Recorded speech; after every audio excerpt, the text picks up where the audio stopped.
It's exciting, isn't it? Here we go, guys, in 5, 4, 3. Here we go. It's time for Joan Esposito. Live, local, and progressive. Thank you for good programming, and I appreciate the content and really enjoyed every moment. It's a privilege to have you on your station and listen. It's good stuff. It's very educational. It's time for Joan Esposito on WCPT 820, Chicago's Progressive Talk. One thing that I want to add, thank you for being here this Monday.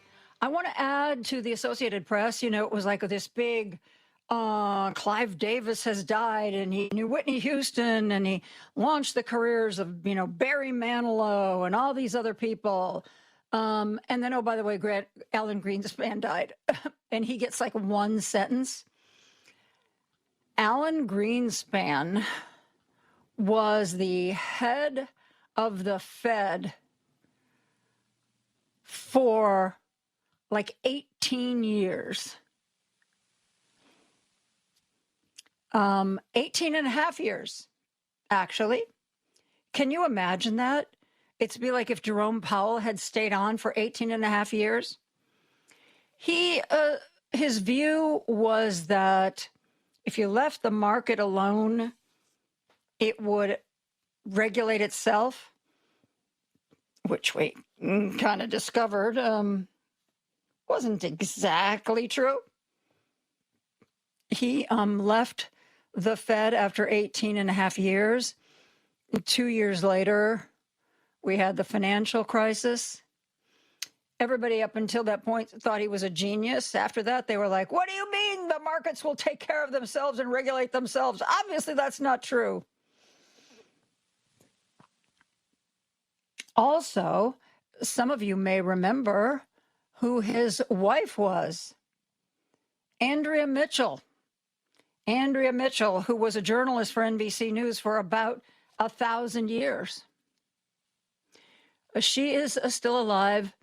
She said that Alan Greenspan died at their home on Monday from complications of Parkinson's. He was 100 years old.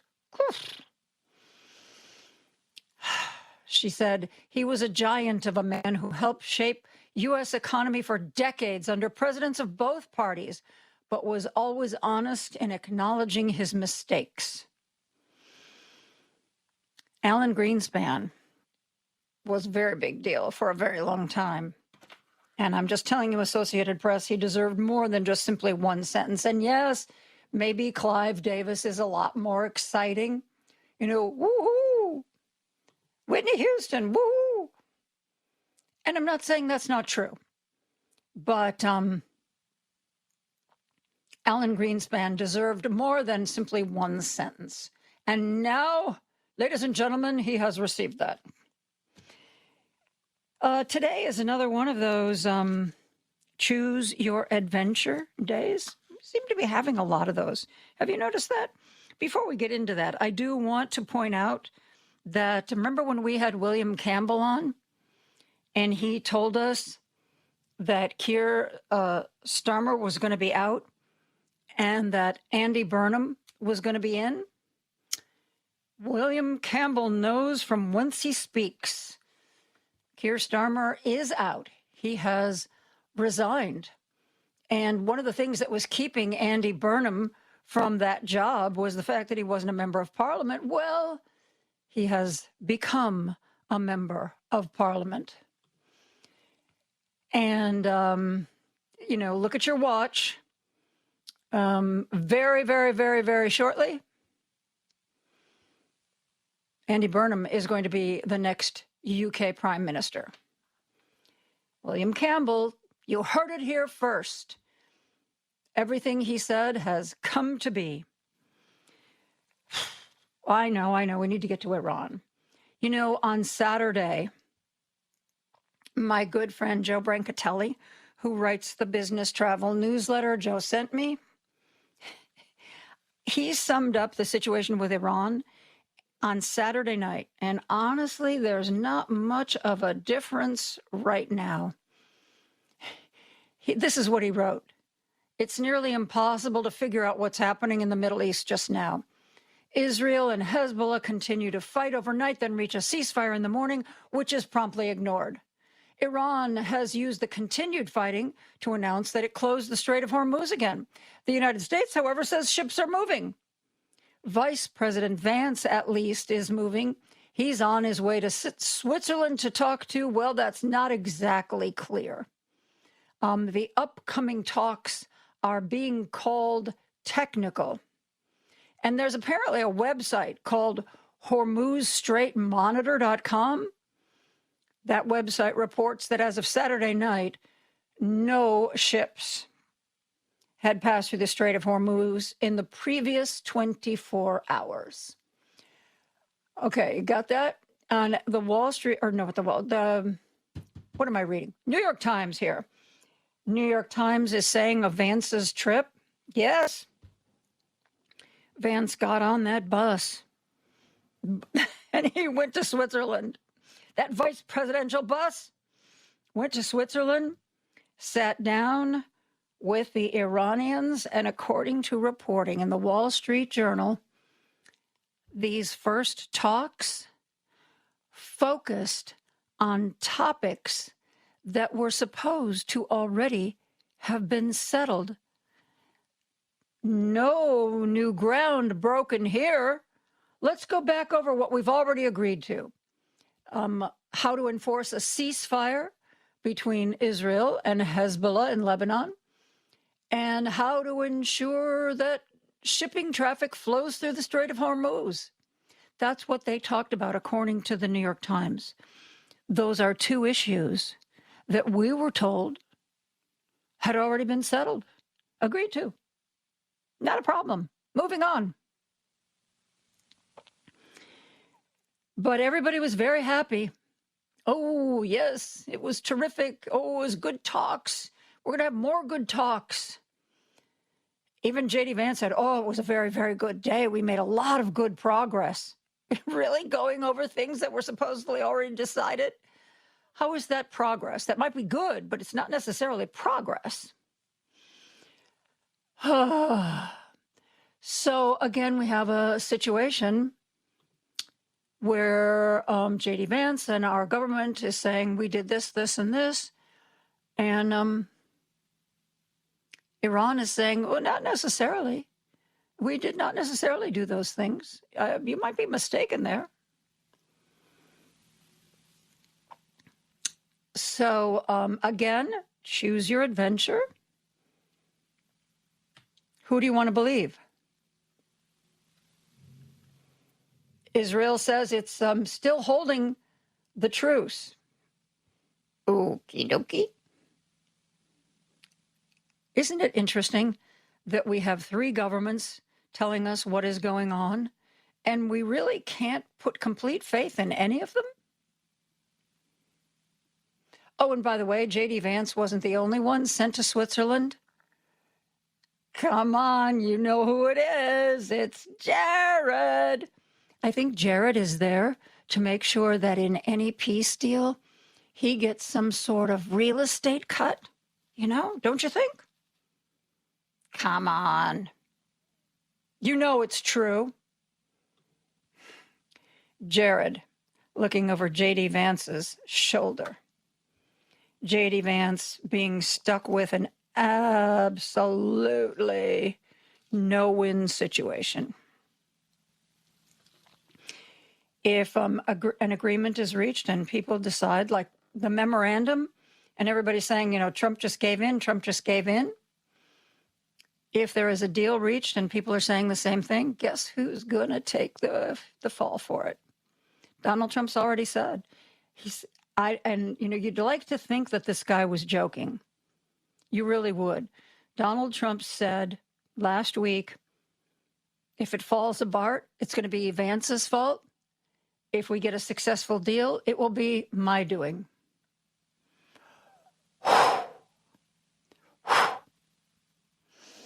Yep.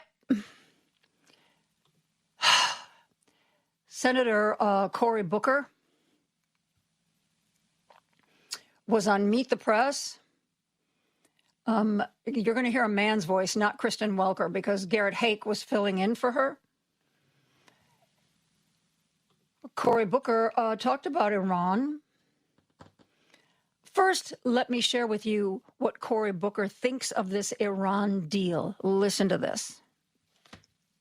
I'm proud to be leading the effort to stop Donald Trump from leading our country into further and further disaster. But the way he is trying to bring us out of this war not only speaks to the failures of the war in total, but it also speaks in a bipartisan way to how bad of a leader he is. When you have Democrats and Republicans, conservatives and progressives all coming out talking about capitulation, surrender, catastrophe. You know how bad this deal is. Iran gets all of the benefits, literally billions and billions of dollars, and America continues to hurt and see the losses from the $100 billion we spent in the war to every American citizen seeing their costs skyrocket. This has been a cataclysmic failure of his making. But if you support the deal, but you also think it's a capitulation, I guess I'm confused. What's the alternative? No. Let's be clear. I do not support this deal that he made, which was an abject surrender. This is a guy who said he's a great negotiator. But right now, Iran has billions and billions of dollars of benefits. It's almost as if American dollars, American resources are now going to be used to help rebuild Iran while we are continuing to carry the bill for it. So what is the alternative then to ending the war? Well, the alternative is not having a president that led us into this war, that surrendered all of our leverage, that is giving Iran everything they want and achieving none of the specific goals that he said he wanted. We have a disaster for a commander-in-chief who's leaving us with less and less good choices. What the world needs now is leadership. But from our Middle East allies to our NATO allies, I'm hearing over and over again, your president is a danger to the world. And obviously, we at home are paying the cost of that. Tell us how you really feel, Senator Booker. Garrett went on to ask Cory Booker whether or not does Trump get any credit for trying to end this war? Yeah, listen to Cory's response to that. Does President Trump deserve any credit for trying to end this war now rather than escalate it further? That's like giving somebody credit for literally an arsonist starting a fire and getting credit for running out of the burning building. This president has led this nation into a disaster. We have surrendered our power. We have capitulated to the enemy, and they now are mocking us. Look at everything that's coming out of that country, from their internal dialogue all the way to what they're saying publicly. They know that they've won this, and they know Donald Trump is perhaps on the world stage right now the biggest loser with egg on his face. We need to curtail this chaotic, corrupt, and cruel president. We need to have checks and balances on his power. I'm really sorry that congressional Republicans, from the start of this war, has allowed him to do everything he wanted to do, and now they're crying foul because they don't like the results. Shame on Congress. It's time we get a Congress that will stand up to this president. And before we move on to other things, because you want to talk choose your adventure, that's going on with the Bears right now, but we'll get to that in a second. This is just fun, in a very sad kind of a way. Congressman Seth Moulton, a Democrat out of Massachusetts, was on MS Now, the weekend prime time. Was talking to Ayam Mohyeddin and was asked about Pete Hegseth. Pete Hegseth, the head of the Department of Defense, or as he would prefer you call it, the Department of War, the man who has been accused of sexual assault and alcoholism, yes, is leading our military. This is what Seth Moulton said about Pete Hegseth. Listen to this. I think the only job in Washington more unpopular than mucking out the reflecting pool after Trump's renovation is defending Pete Hegseth. Democrats think he's a total joke and a danger to our national security, and Republicans privately do too. I remember after debating the bill all night in the Armed Services Committee a few weeks ago, a Republican came up to me the next morning and said, I had a talk with Pete Hegseth, and this guy, I got to tell you, Seth, he really is just a total, and then he launched into a string of profanities. And I looked at him like bewildered, as if like, it really took you this long to realize? But the point is, Republicans know this too. He's a danger to our national security at the top of the Pentagon, and we got to do everything we can to get rid of him. Even Republicans think he's bad. Woo! Of course, that doesn't mean they'll do anything about it or say anything publicly, because that's not how they roll. Okay, remember I said today was like a choose your adventure day? Well, that isn't just about Iran. Shia Kapos in today's Illinois playbook is bringing us up to speed on where things stand with the Bears. When last we left our heroes, they said they were going to move to Indiana, and everyone in Illinois was going, whoa, no. But nothing was signed and sealed. Okay. All righty. Here is what Shia Kapos has to say. The conversation is moving again. Discussions between the Bears and Illinois officials are continuing, some expecting greater clarity as soon as Wednesday.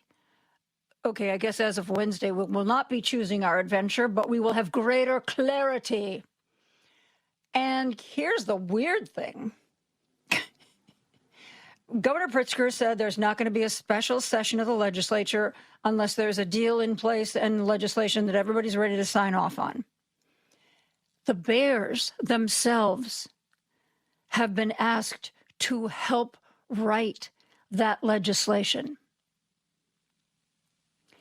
According to Shia Kapos, the team has been asked to identify precisely what legislative language it wants.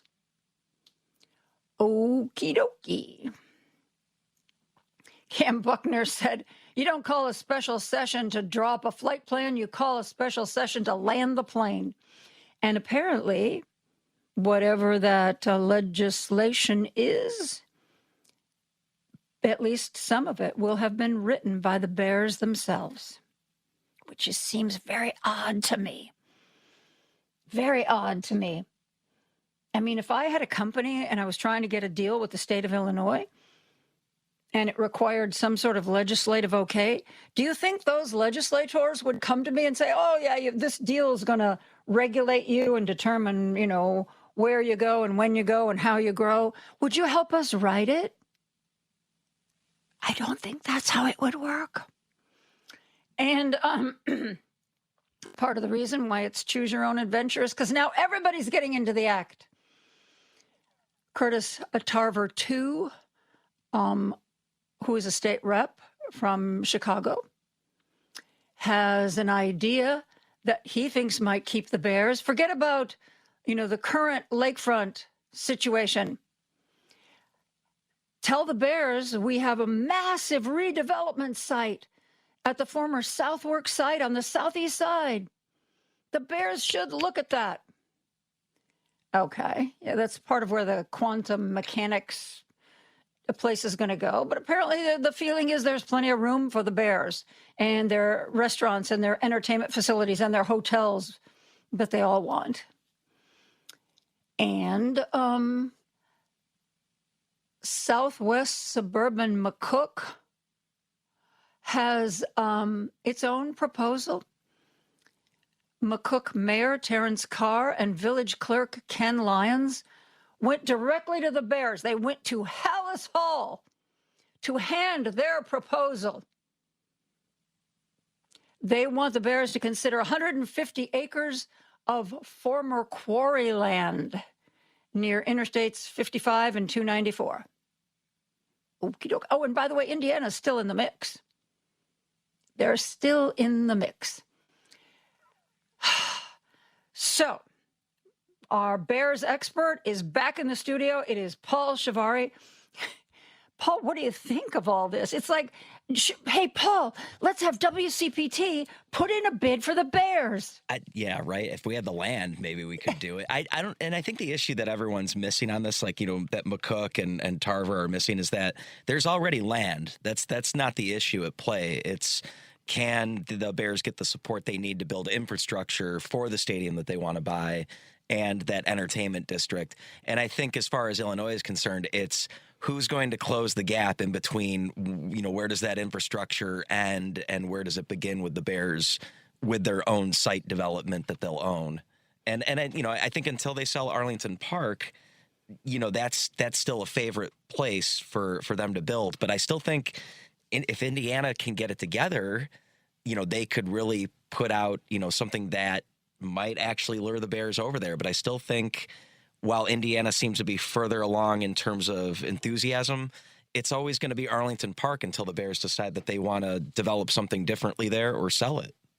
And the whole goal of this is not just to have a new stadium with a dome so that they can host a Super Bowl. They want to do kind of like what the Ricketts did with Wrigley Field. I mean, they've created a real entertainment district. And the Bears have said all along that was what appealed to them about Arlington Heights. With all that land, it's not just going to be a stadium and parking. It's going to be restaurants and other kinds of entertainment and hotels. And the Bears, if not entirely, at the very least, are going to get a piece of all those different businesses. The estimate I saw is that if and when it was all built out, the Bears' income would be more than $1 billion every year from all this other stuff. Do you think they can get that kind of a deal anywhere else? I think they could. What I'm wondering is with Indiana, what is Indiana going to promise them? Because I think the Bears have promised that they're going to pay, I think, $2 billion to develop the stadium itself. And I don't know if that, building a stadium is a lot of money. I don't know if all of that it's going to go into that or if they're going to need more money to build what they want exactly. Does Indiana have the land to build that entertainment district, and will they let the Bears own that land, which is what I think they want to do as well. Exactly. But, I think you have a Crane's Chicago business account, right? Because something just broke today saying that the first cracks are showing in Indiana's Bears stadium plan. Uh-oh. And Tom Davies from the Indiana Capital Chronicle wrote, Indiana's effort to lure the Chicago Bears across the state line is encountering its first significant political resistance as officials in Porter County balk at tax increases that would help finance the state's proposed stadium package in Hammond.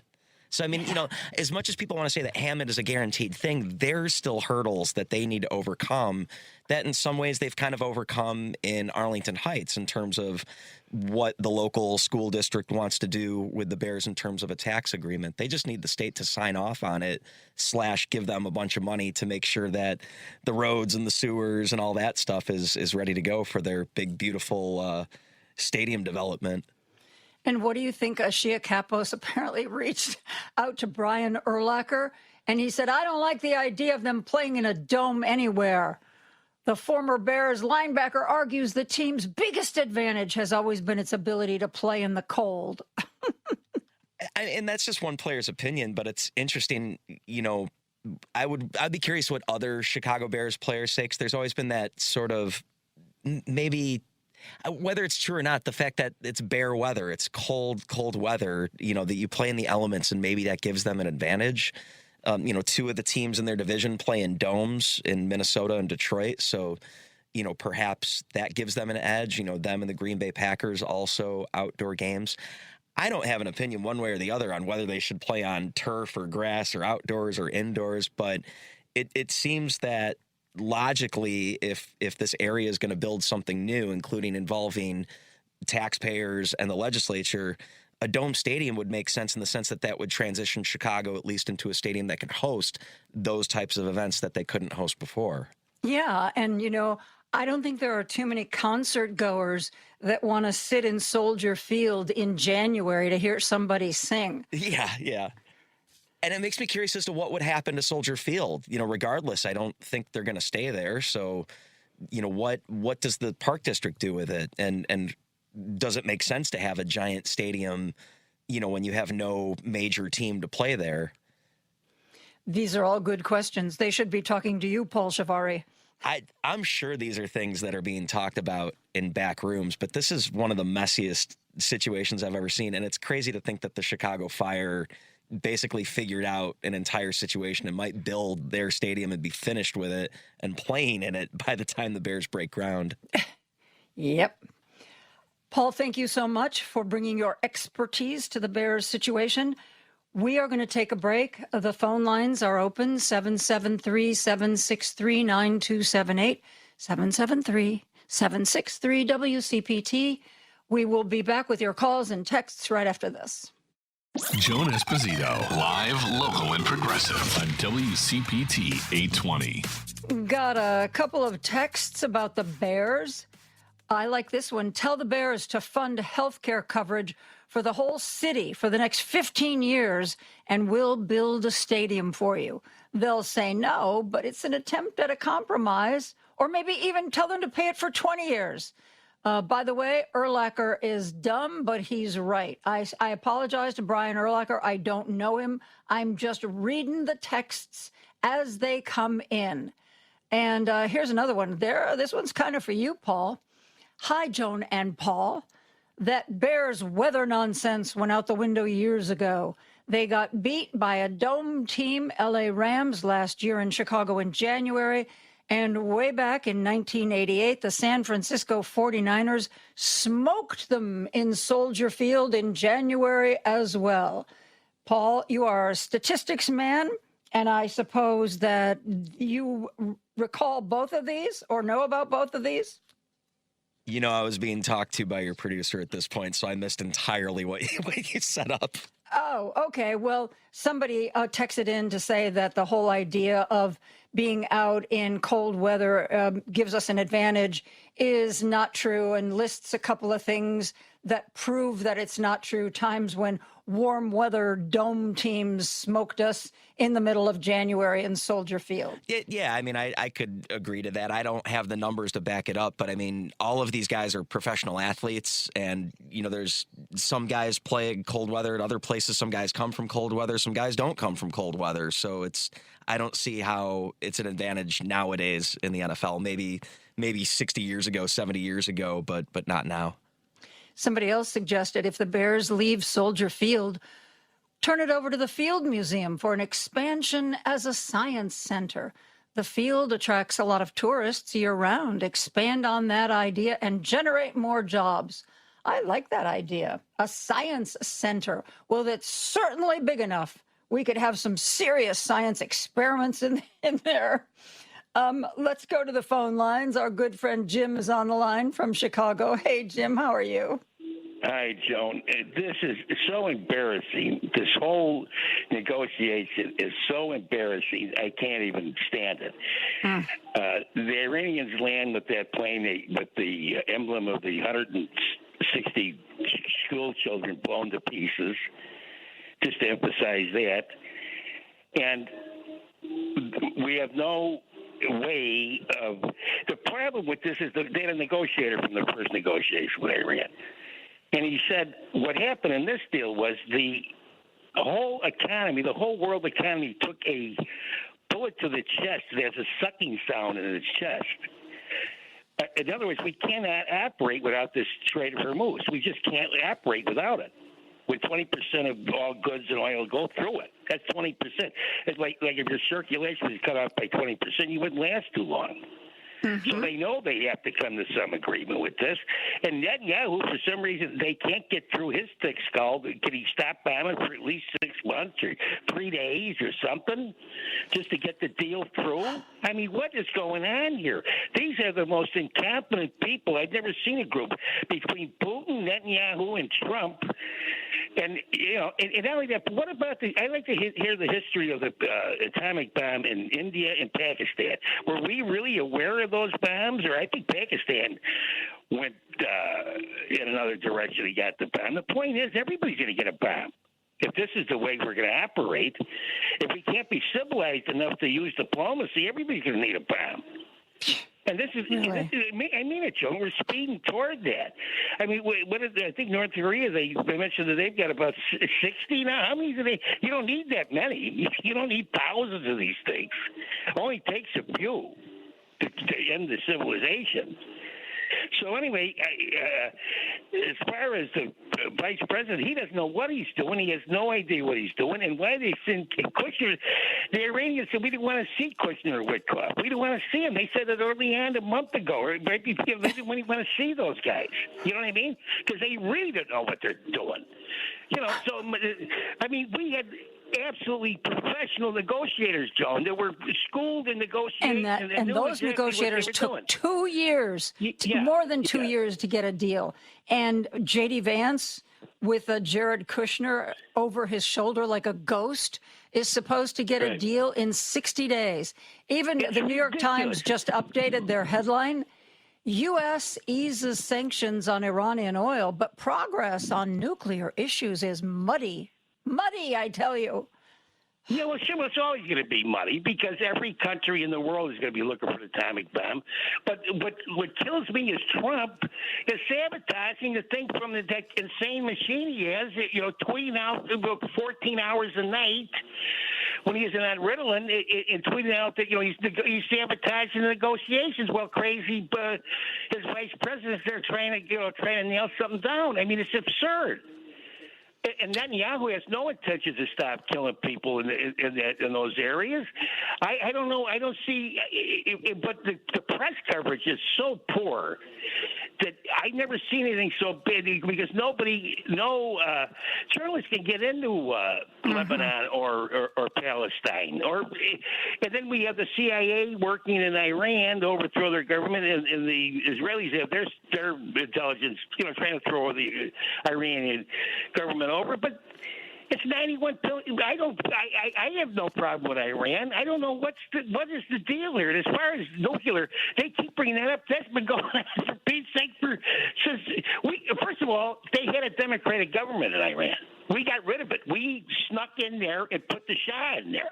Mm-hmm. That's why they all got pissed off to begin with, Joan. Yep. So, I mean, and the Shah could have made life easier for the Iranian people and perhaps stayed in power, but he was awful to them. He incarcerated tens of thousands of people, but he was a friend of Israel, and that's why they loved him. But the point is, and then he had enough nerve, his son or one of his offspring he was sitting in a meeting for one of the bomb manufacturers, and he said, "This is a good idea to bomb Iran, bomb the hell out of it, and put me back on the throne." I mean, these people are crazy. They're literally crazy. But the coverage is so bad. That's what kills me. I mean, the coverage is just intensely bad. And these negotiations are just a complete embarrassment. And the Europeans must wonder, the Americans deserve everything they get, because if they can elect an insurrectionist twice, once was bad enough, but twice, shame on me once, but shoot me twice, and, that's your fault. You know what I mean, Joan? And we're stuck with this ass idiot for, 2 more years, and it's too much. He tweets every time. He tweeted about the Britain situation, like he knows anything about it. I mean, just like like he's omnipotent. Like he sits in his bedroom and figures out. I can tell you everything that's going on in the world. I mean, give me a break. Mm-hmm. I've been on the earth too long for that nonsense. Anyway, Joe. Thanks for taking my call, Joe. Thanks, Jim. And somebody texted in. We were talking about how Seth Moulton, the congressman, was talking to one of his Republican colleagues who seems to have just awakened to the fact that Pete Hegseth is a disaster. And again, not that this Republican colleague, is going to do anything about it or speak about it publicly, because so many of them privately, we saw this in Trump's first term. People would be towing the party line, and then as soon as the cameras were off and the microphones were gone, they'd be like, "Oh my God, this guy is so terrible. This guy is so horrible. We don't know what to do." Somebody texted in, "I'm just sick and tired of people saying Republicans don't agree with Donald Trump," and basically says if they speak up, they could keep him from doing all this damage. That says to me they do agree with most of his policies. The Republicans in Congress, House, and Senate are the reason he's been able to do all this damage, him and his administration. That probably will take years to undo. And don't forget, he's still doing damage. He's got 2 more years, so they're more responsible than he is because they could stop him, and they don't. We are going to take a break. We're going to be back with more after this. Joan Esposito, live, local, and progressive on WCPT 820. We are taking your calls and reading your texts. Let's go to the phone lines. Our good friend Ron is on the line from Chicago. Hi, Ron. How are you? Oh, pretty good. Since 1946, the Bears have won two championships. So much for cold weather advantage. Yeah. And where is Marco Rubio? Is he on vacation? That's a very good question. I don't know where Marco has gone. You know, he was out there front and center, and now it's J.D. Vance's turn. Here's what I think. I think that he lets one of them go out and be the face of the administration for a while, but he doesn't want them to get too popular or too well received. So when it looks like I think they're starting to get too much attention, that's when he pulls one back and sends the other one out. That's my theory. Yeah, I think that Trump wants, if there's any collapse in the negotiations, he'll blame J.D. Vance. He wants. Yep. And J.D. Vance is blaming the media for the not getting agreement. He says that the media is trash talking Trump, and that's why there's no agreement. Yeah, he's a piece of work, isn't he? I did not see his appearance on The View. You know, he's pushing his new book. But Ana Navarro has since said, you know, this guy joined us for our panel, and all he did was lie. And also one more thing, what about Gaza? And I haven't heard nothing about that. Who's going to take over that? Is Israel going to keep everything? Because Palestine's at the negotiating table. So how is that going to work? That is a very, very interesting question, young man. And aside from the fact that I know they want Jared to build some hotels, you know, I'm sure there won't be Kushner hotels. I'm sure there'll be Trump hotels. I don't really know where, you know, everybody's kind of taken their attention away from Gaza right now. Yeah. All right. Okay. Thank you much. Thanks, Ron. Let's go to our friend Greg from Lake in the Hills. Hey, Greg. Greg, by the way, I love the fact when people text in, they get an auto reply from the station just to kind of let you know that the text was received. For some reason, Greg never gets them. And so he'll be like, hello, is anybody there? And today he wrote up his own auto reply and he texted himself, thanks for your message. Keep listening to WCPT 820. We may respond on the air. Good job, Greg. That is being resourceful. I emailed the tech people and I said, does anybody know why this particular person never gets the auto reply? And you know what? I didn't get even an auto reply from that, Greg. Maybe it's I tried many things. I've tried rebooting my phone, turning my phone all the way off and back on. The only thing I could think, and maybe you can help me with this, I'll send my text before you announce, maybe at 2:20 or something. Is it too early? Maybe that shouldn't do it. It shouldn't matter when you send it. Nope. I'm gonna reach out to our tech people again and see if I can get somebody to pay attention to me. Yeah, because my phone's not. It's a what do you call it? A current model. It's not the best expensive model in the world, but it's a good model. It works good. But anyway, the first thing I tried to reach out to you with was if you were a Stephen Colbert listener, do you remember his take? He always come up Hormuz news you can use. Oh, I didn't see that. No. Oh yeah, he did that for about a month, and he extended it. Every show he would come up like Jimmy Kimmel does with he plays around with that thing about the Epstein. He trademarked the anyway. It was his bit, but he'd add a couple more lines to it and extend it. It would always start out with Hormuz news you can use, and then he would keep it going with that same vein for about maybe like 4 or 5 more lines. But it was really funny. Anyway. I'm going to jump to just the last one I had. I had 2 things today, but real quick, because I know other people want to get on. I was going to say, lest we speak too glowingly about Andrea Mitchell's husband, Alan Greenspan. In the beginning, Greenspan started the ripoff of America, and that's what I think he should be known for mostly, because even though he later, like a lot of these guys, they apologize and stuff like that, the damage is done. The damage was done. And he's the guy who wrote the letter that started the Charles Keating. You remember the Keating Five, the SNL crisis?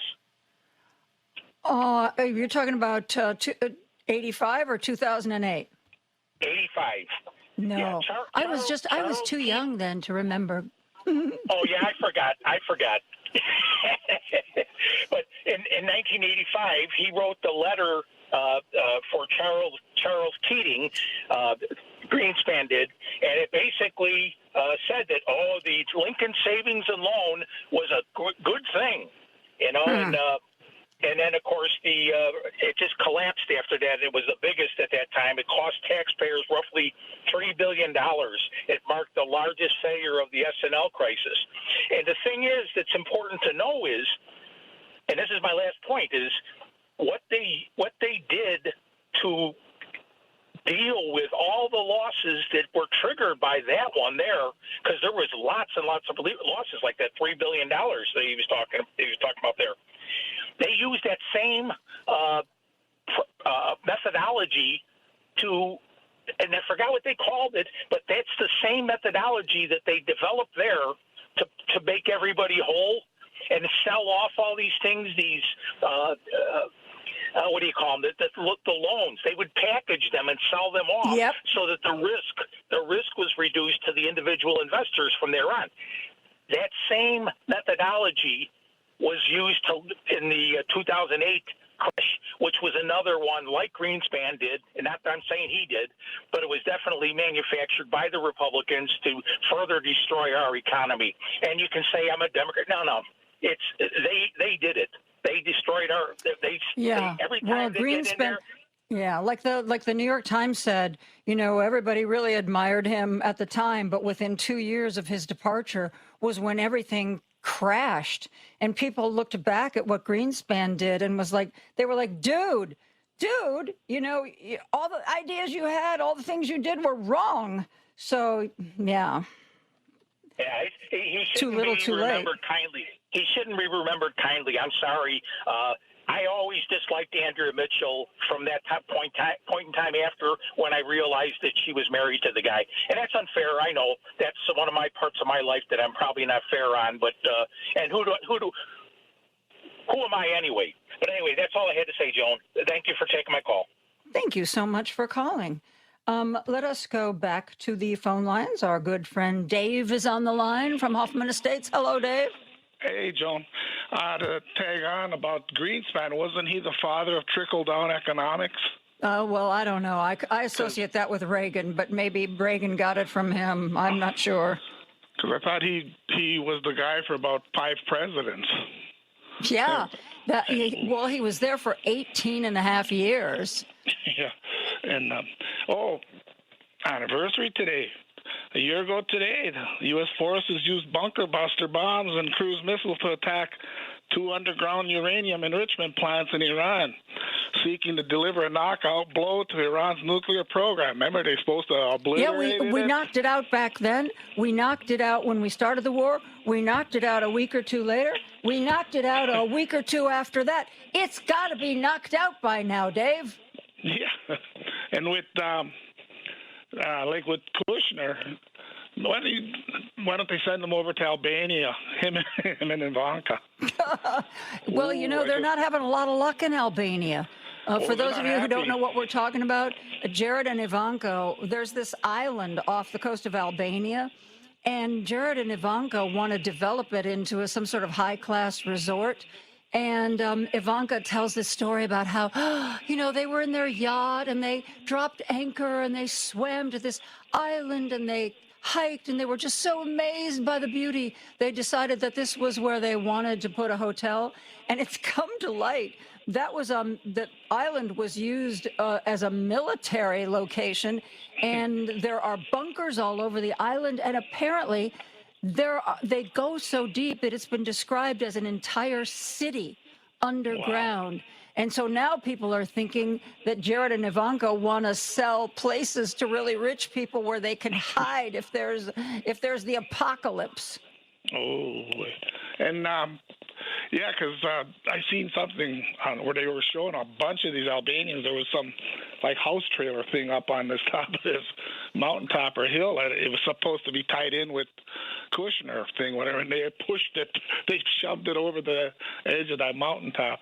Mm-hmm. So, and then before they showed them rioting in the streets, my God, it was and day after day they've been in the streets. And I think the guy I don't know if they have a prime minister, president of Albania, whatever, the guy who heads the country, I believe that he is going to get a piece of the real estate deal if he goes through, because despite the fact that tens of thousands of people have been demonstrating in the streets saying things like Albania is not for sale, he has said, nope, I'm telling you, sooner or later, the deal will go through. The deal will go through. Just like, stop demonstrating, because I'm already telling you the deal's going to go through.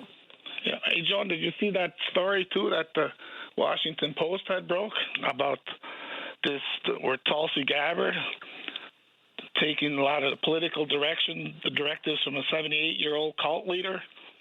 I don't get the Washington Post anymore because they made me mad.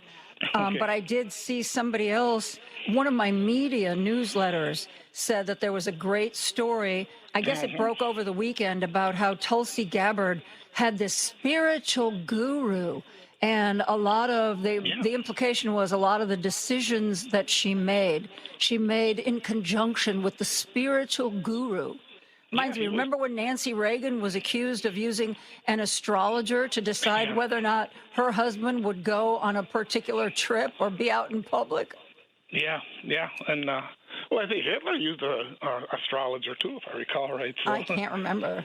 But yeah, this Post story that they claim that she darn near parroted a lot of the stuff that this cult leader said. And this Butler, his name was... And he's a organization, the Science of Identity Foundation or something. And then, and then when Gabbard was told by the Washington Post that they were going to be doing a story about this, that was 2 days later she resigned. No mention about her husband as the reason possible. Oh, so the Washington Post informed her before her resignation that they were going to run this story? Yeah, that's what the story said, that it was 2 days later she resigned. And there's no I mention thought, about the no husband. no offense to her and her husband, but I thought, people who really crave power, whether it's they want to get into the CEO suite or whether they want to be in the upper levels of government, they generally don't walk away from those jobs because of their families. I'm sorry, it just doesn't happen. And when you see somebody say, oh, I want to spend more time with my kids, that is just what they feel is a good thing to say, but it's almost never the truth. What about those senators that vetted her? Nobody, but I'll leave you at this one so somebody can still get through it. I saw a real good one today that it's for a little chuckle. A new name for the reflection pool. Somebody called it the deflection pool. All right, have a good one, Joan. Thanks, Dave. Be well. Yes, the reflection pool that is in Washington that Trump had painted blue on the bottom because he thought it would look more like a swimming pool. And now it is having a really bad problem.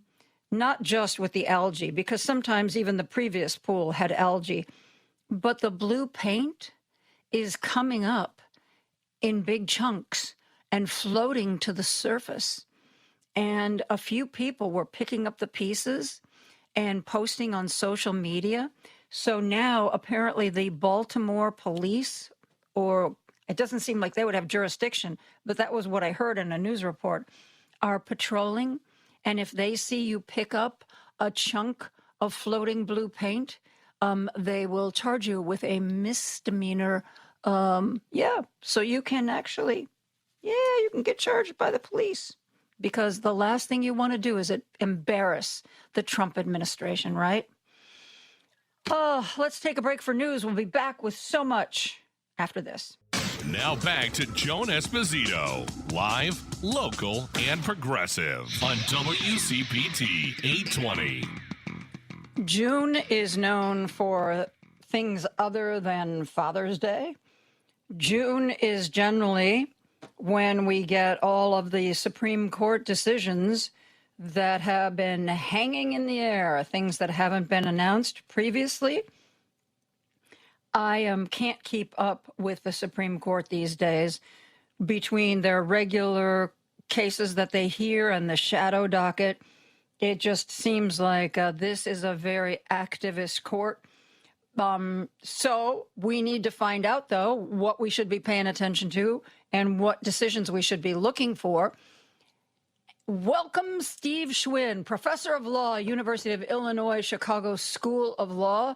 He writes about constitutional law, civil rights, human rights, and he has a good feel for what the Supreme Court may be sharing with us in the very near future. Stephen, thank you for being here. Joan, thanks so much for having me. It's a real pleasure. Okay. I must admit, between Iran and the bears and all the other stuff going on in the world, I have not been paying close attention to the Supreme Court, what cases they've heard, what cases we are expecting decisions on. Can you bring me up to speed, please? Sure, Joan. Yeah, you can be excused for not paying attention to the Supreme Court with everything else going on in the world, right? But I got to tell you, it's a huge, huge term at the Supreme Court. We've already seen rulings on tariffs, President Trump's tariffs. The Supreme Court struck them. On the Voting Rights Act, Section 2, and racial gerrymandering, we've seen the Supreme Court more or less endorse racial gerrymandering. And we just got a case last week on the Second Amendment and whether a drug user has a Second Amendment right to carry a weapon. The Supreme Court said, yes, a casual drug user does have the right to carry a weapon. And did they define casual? Well, so in this particular case, the individual said that he used marijuana about every other day. And so that's, they said under those circumstances, the government cannot deprive him of his right to bear arms without violating the Second Amendment. That, I don't know. If I were on a jury, I'm not sure I would buy that that was casual use, but you know what? I'll take them at their word for that. At least it's marijuana, so chances are if somebody's mellow, they're less likely to shoot me than, say, somebody on methamphetamine. You know, look at the silver lining. Let's look at the silver lining, Stephen. There you go. There you go. I love it. So what else?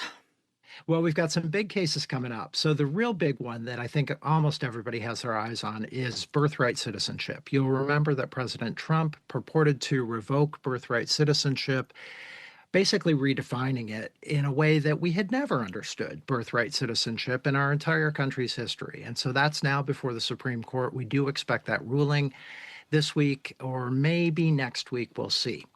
We've got a couple of cases on independent federal government agencies created by Congress, but President Trump has taken the position that he can remove officers at independent federal agencies effectively at will, which means that he could politicize these independent federal agencies any way he wanted to, contrary to Congress's design. a couple of huge cases dealing with that, and we'll see those come down in the next couple of weeks. And then finally, Joan, I've got my eye on a pair of cases dealing with transgender athlete rights. These cases challenge state laws that restrict transgender athletes' ability to play in women's sports. And the Supreme Court will have something to say about that in a couple of weeks. Okay, let's go back to the beginning of this. They already ruled on tariffs. And I remember that within 24 hours of that decision being announced, Donald Trump, he didn't say anything about the Supreme Court, but he said, those of you who are paying tariffs, you better not stop, which led me to believe that there would not be a president that went along with this ruling, which led me to think, what kind of enforcement does the Supreme Court have? I mean, Donald Trump as much as said, anybody who's paying a tariff, you better not stop, which is to me kind of saying, I'm not going to pay attention to what the Supreme Court just ruled. You know, Joan, it's really tough with the Trump administration because the positions that they've taken with regard to the courts, this is true at the Supreme Court and in the lower federal courts, is really, I think of it kind of as slippery. They kind of tip their hat to what the courts are doing, but then ultimately, in terms of complying with the rulings, they tend to find ways around it or slip through the cracks. Now, in the tariffs ruling, to the Trump administration's credit, it had started processing repayments for corporations that have already paid the tariffs. But these are hard to calculate. It's slow going. It's going to take a long time. And ultimately, we, the consumers, paid these tariffs through increased prices. And we're almost certain not to see any kind of refund. Yeah, I've read that there are companies who are contacting the government saying, okay, we want our refund. But like you, I don't believe that I will ever see one penny of that money. No, don't hold your breath. Even if corporations are able to recoup it, they're going to have a hard time passing it on to their consumers for a variety of different reasons. Now, there are some smaller corporations that have said that they will pass on their refunds to consumers. I'm not quite sure how that's going, but I can imagine it's got to be tough. Mm-hmm. Okay, more questions. You mentioned that they haven't announced their decision on birthright citizenship. I know I'm not a lawyer. I'm not a legal scholar, as I'm sure by now you've gotten a feel for that, Stephen. But excuse me, it's in the Constitution. Why, when this first went before the court, why didn't they say, oh, by the way, we're not going to waste any time on this? Cut and dry. It's up, it's down, it's done. And yet, no, they're holding it to the vest. I think Ketanji Brown, in some appearance she made months ago, was kind of asked the same thing I'm asking now, like, what's taking so long here? This seems like a no-brainer. And she said something very careful, like, well, the Supreme Court really needs to be careful, and sometimes things need to be subject to discussion. And all I heard was, yep, don't look at me. It's not my fault. It's these other conservatives, I don't understand many things, Stephen, but I really don't understand why this is such a difficult issue. Oh, good grief, Joan. I am right there with you. The Supreme Court's been sitting on this for a long time. It actually issued a first ruling last summer, if listeners remember that. It didn't deal with the underlying issue of birthright citizenship. It was a technical issue about the court's jurisdiction. But my point is, this has been kicking around for a long time. And, I agree with you. You read the 14th Amendment, it says if you're born in the United States, you're a citizen of the United States. This seems like a no-brainer. It has been an awfully long fall, a long winter, and even a long summer waiting for this opinion. What the Trump administration is focused on in the 14th Amendment is not just the idea of birthright citizenship, but the 14th Amendment says persons who are born in the United States and subject to the jurisdiction thereof are citizens of the United States. And what they've really focused on is that phrase, subject to the jurisdiction thereof. Joan, what they've said is, if your parents don't owe allegiance to the United States, if you're born in the United States, you can't be a citizen. So they've kind of defined this idea of subject to the jurisdiction thereof with parental allegiance to the United States. And if that's not present, the person isn't a citizen. Effectively, what that does is mean that unauthorized non-citizens can't have children in the United States who will get birthright citizenship, because as unauthorized non-citizens, they can't, by definition, owe allegiance to the United States. This seems to tie in. I heard that government prosecutors are bringing a case where they want to do away with, there's, I think, I don't know, it's 14 or 17 people who are naturalized citizens, and the government is going to court to try to argue that they're not citizens or that their citizenship should be stripped from them. Do these things tie together?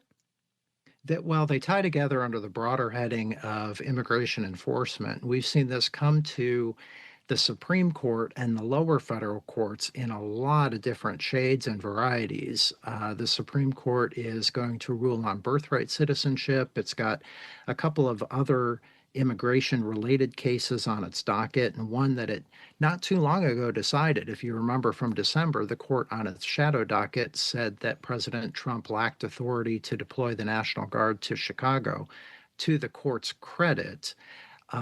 So it has a number of different immigration cases on its docket, and what you're mentioning is one really important one. There are several others too. Now, correct me if I'm wrong. The shadow docket is where they decide to rule on something without having it on their regular calendar, without hearing arguments for both sides. When a shadow docket decision is made, is it still the full Supreme Court? Or if, like, I've got a case and I'm trying to get, somebody to pay attention to it, can, like, Clarence Thomas and Neil Gorsuch say, oh, well, we'll take that and we'll shadow dock it. We'll approve it or disapprove it. Or does it have to be everybody? This is, wow. It's a great question. The depth of my ignorance is deep.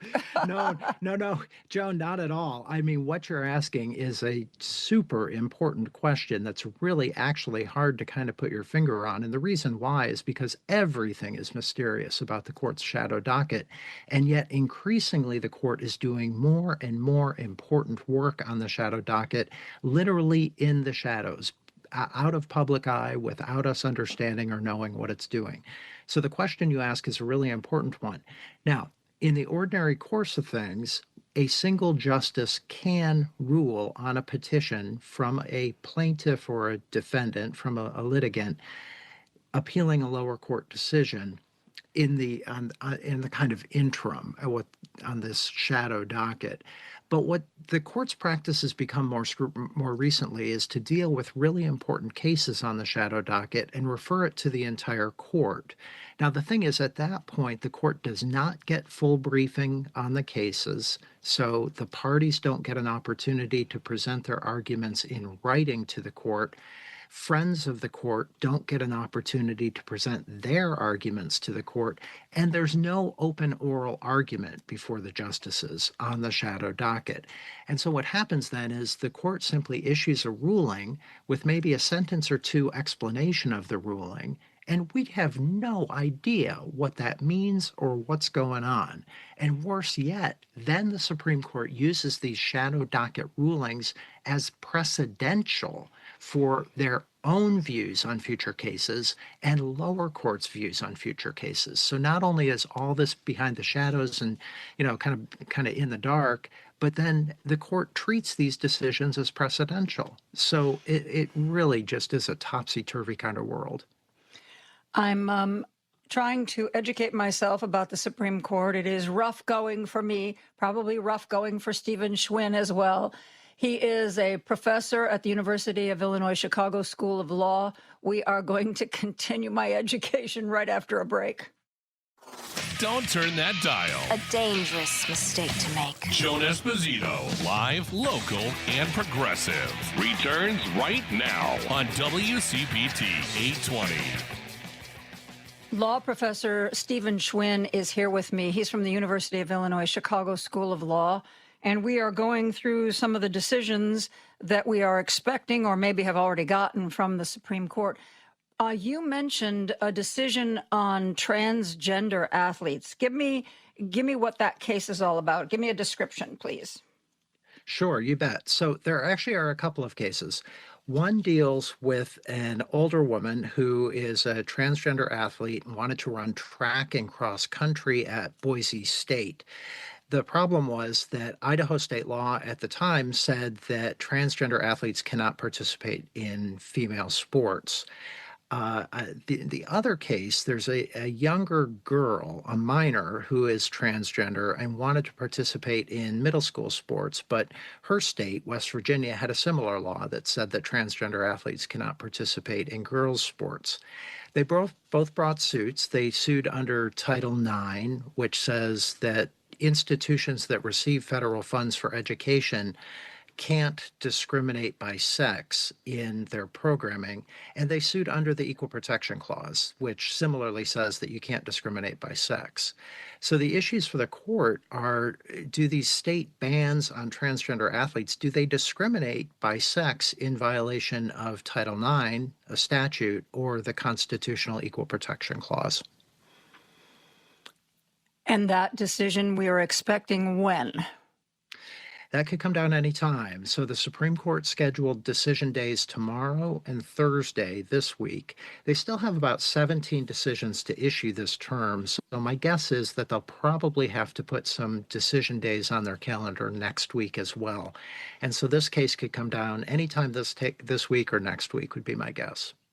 Okay, I'm confused about states and federal government rules on this, because I remember seeing it in the media that a few months ago, Caitlyn Jenner was very upset because she got a new passport and it lists her sex as a man, and obviously she's not a man, and now she can't use her passport to travel anywhere.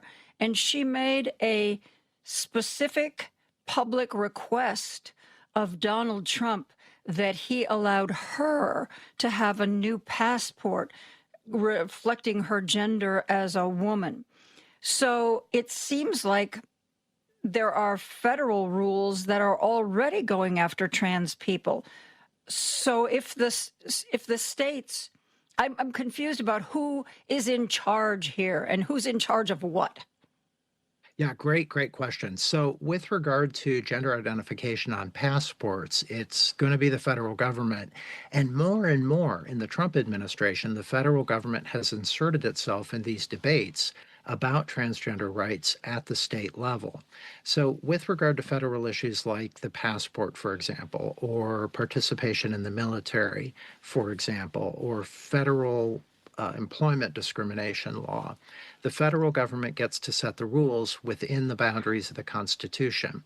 But for many things, like, for example, sports in schools, that's been a traditional role for the state governments to play. And so if a state then is regulating transgender athletes in school sports, that's more traditionally a state regulatory kind of function. And so then when these athletes in the two cases before the Supreme Court, they're actually suing the states. And so you do have this kind of dual federal government, state government regulatory scheme going on. They haven't run into each other in these particular cases before the Supreme Court, but we are seeing a lot of activity in the Trump administration clamping down on transgender rights. If Donald Trump made an exception for Caitlyn Jennings, would that give other people who've gotten passports with a different sex than what they are now, would that give them the standing to, say, go to court or say, hey, he did it for them, he should do it for us? It would. It would give them the technical standing to get into court. They may have the standing anyway to get into court to sue. It would give them an opportunity to say exactly what you did. Hey, you did it for Caitlyn Jenner. You really have to do it for us as well. And there are technical legal arguments around that point that they could make in federal court. The real question is, would the courts agree with them? And I got to tell you, Joan, I'm really kind of skeptical that the Supreme Court would accept those kinds of arguments with regard to transgender rights. Its recent rulings with regard to transgender rights have gone against transgender individuals, and I don't really see that changing with this court. People are afraid that sooner or later the Supreme Court is going to take on gay rights and or gay marriage. Do you see that coming? I do see that as a distinct possibility. Listeners will remember that the Supreme Court recognized marriage equality, and that has now been on the books for many years. There is some discussion and some action, some attempts to get that case before the Supreme Court to overturn its earlier ruling that recognized marriage equality and to take away the right to marriage equality under the Constitution. Now, if the court were to do that, states could still allow same-sex marriage. There'd be nothing that would say states couldn't do that, at least not yet, but it wouldn't provide a federal constitutional right to marriage equality. So you could be married in Illinois and go to Indiana and not be married? Ooh, well, that's kind of a tough question, too, because then the question is, does Indiana have to recognize a valid marriage from Illinois? Different states have different marriage laws, but we have a tradition in our country that you can take your marriage from one state to the other. The marriage equality debate really would test that. Oh, thank you so much for being with us. Stephen Schwinn, professor of law at University of Illinois, Chicago School of Law. I hope when some of these decisions come down that you will come back on the radio with me and talk about them, because I have a feeling they are going to be chat-worthy. They will be chat-worthy. We don't know a lot about the Supreme Court, but we can say that with certainty. Okay. Stephen, thank you so much for being here. Thanks, Joan. It was a real pleasure. We are going to take a break. We'll be back with more after this. Joan Esposito, live, local, and progressive on WCPT 820. I'm very pleased that Michael Dorf is joining us once again. He is, of course, a Democratic lawyer who knows where all the bodies are buried in Chicago. Michael, how are you today? I'm fine, Joan. How are you? I'm good. So, buried any bodies lately? No, but there certainly is some efforts going on in front of the State Board of Elections and the Chicago Board of Election Commissioners to bury people who are trying to run as independents against Patty Garcia for Congress and people who are trying to run for school board and school board president.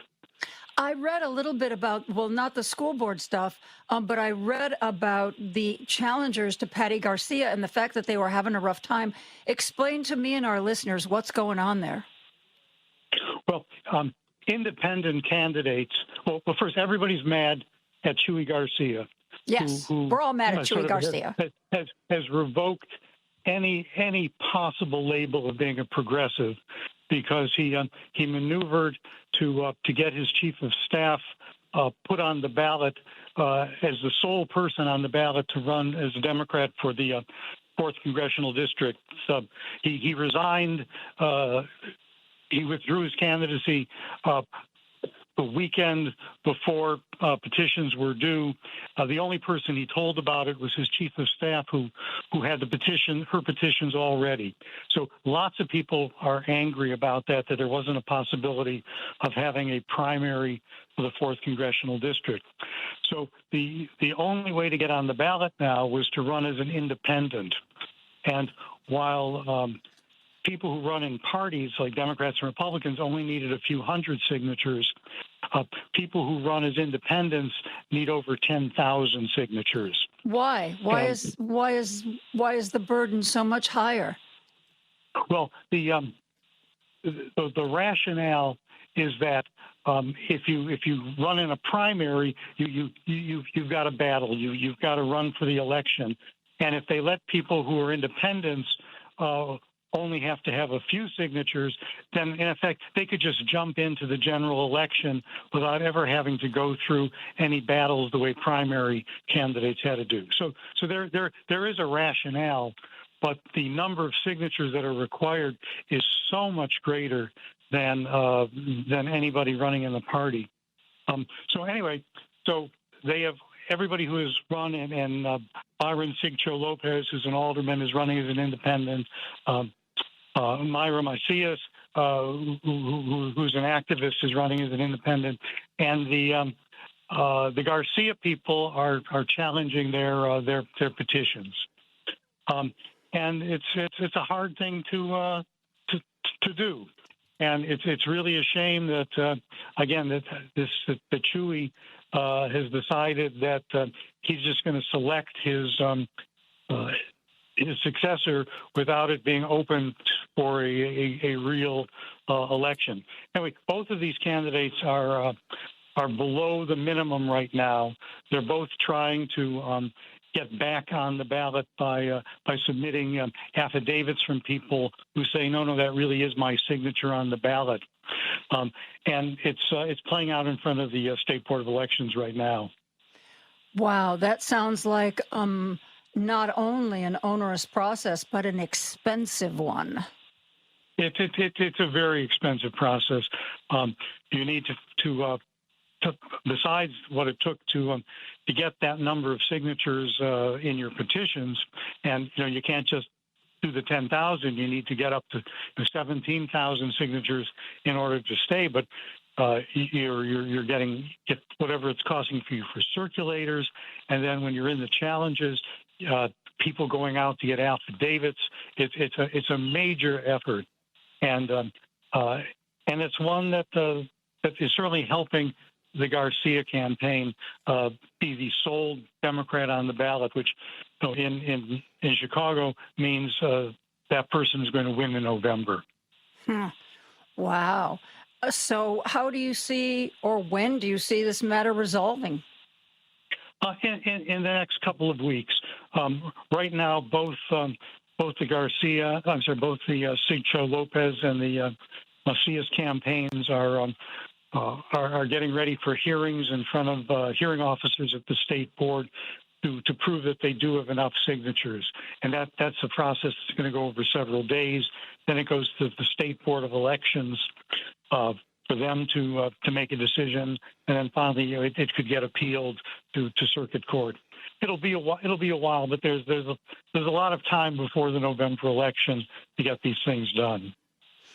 Let's just say that all these independents are found to not have enough signatures and they get knocked off the ballot, and Petty Garcia wins. In a few months, will all be forgotten and forgiven and everybody just move on? Or will this sort of hang around her neck?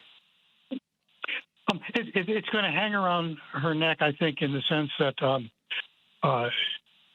she will be challenged in a primary in 2 years.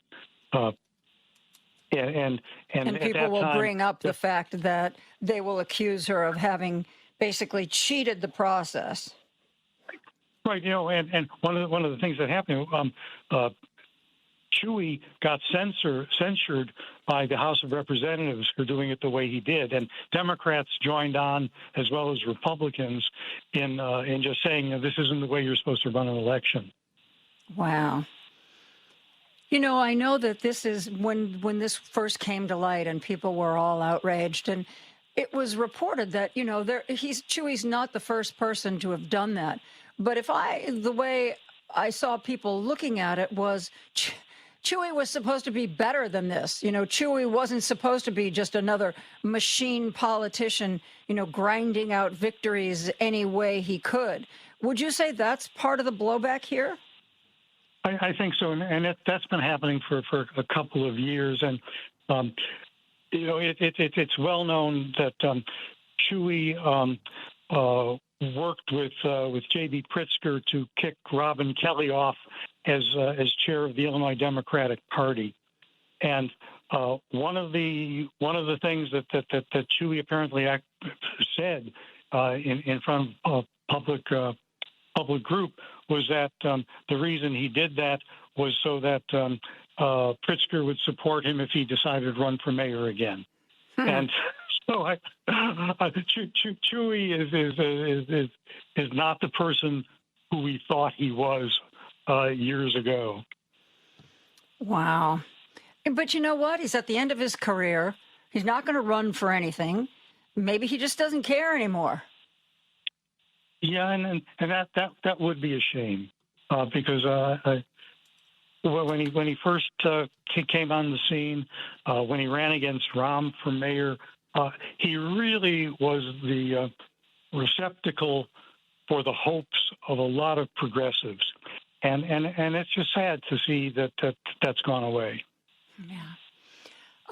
Michael, I want to talk to you about other things, but as long as we've reached a pause here, why don't we take a break?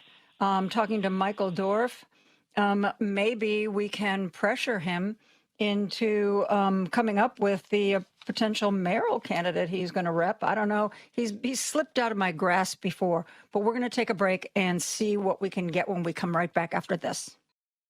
Joan Esposito, live, local, and progressive on WCPT 820. We are talking with Democratic lawyer Michael Dorf, who may or may not be representing someone who's going to throw their hat in the mayor's ring. I don't know, Michael, you ready to talk about it yet? I'm still not representing anybody who is announced. But I was looking at the State Board of Elections website today, where the caps are off for people running for mayor, and so the State Board has a list of people that they've advised that there's no contribution limits, and they have listed 11 people so far that they believe have pretty much announced as running for mayor, and I think there's at least 4 or 5 or 6 more left to go. Explain what you just said about the cap being off. Sure.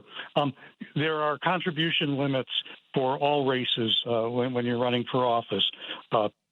Amounts that individuals can give, amounts that PACs can give, amounts that corporations can give.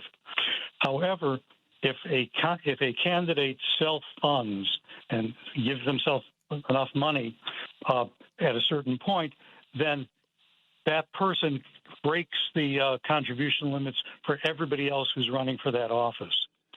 And so for running for mayor, if anybody puts their own money in of over $100,000, then the Board of Elections tells everybody else who's running for mayor, you don't have any contribution limits anymore, and you can raise as much as you want from anybody. And okay. So, I'm sorry, go ahead. Well, no, so you don't have to meet those financial goals. In today's Illinois playbook, toward the end, The Business of Politics, Shia Kapos wrote, and this is part of what puzzled me, Dr. Lisa Nee, a cardiologist with a master's in business, is jumping into the race for Chicago mayor. And she has said, I know what responsibility to a budget means. I know how to lead a team. I know how to look at the transparency of a budget and line items. That was part of a discussion she had with the Sun-Times' Fran Spielman.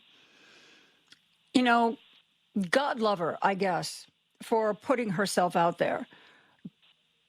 Why do people who, at least right now on paper, don't have an ice cube's chance in hell, why do they do this? A few reasons. One is that lightning can strike. You've got, if you end up with 15 people running for mayor, and you've got a base somewhere of enough people to vote for you, maybe you get lucky. When you look at, when Lori Lightfoot first ran for mayor, she was at 2% in the polls. And then the Burke thing happens, and Mendoza is trapped by her connections with Burke and having had her wedding at Burke's house. And suddenly this major candidate drops completely. You look when Barack Obama ran for United States Senate, he was down at 6-7% in the polls, and then the other candidates implode. So you never know, and certainly you can't win if you're not on the ballot. The second reason is that there are a lot of people who just want the opportunity to be in the debates, to explain their positions, to have people listen to them. And that's a very strong motivation for people, especially if the entry level, if you've got enough money to get your signatures on the ballot, then you can be part of the game. You can be at the table when those debates are happening. You can get the ego boost of having Franz Spielman interview you and print the interview, and that is also motivation for a lot of people. Do you think some people do this because there's something else they have in mind, and this is one way to get name recognition?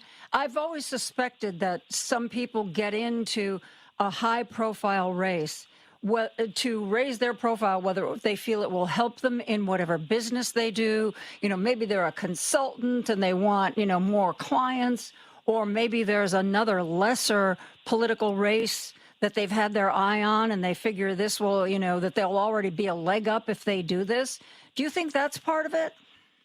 I think it must be, although that's a dangerous way to do it, because if you do really badly and people don't take you seriously, I think it's going to hurt you in your next attempt.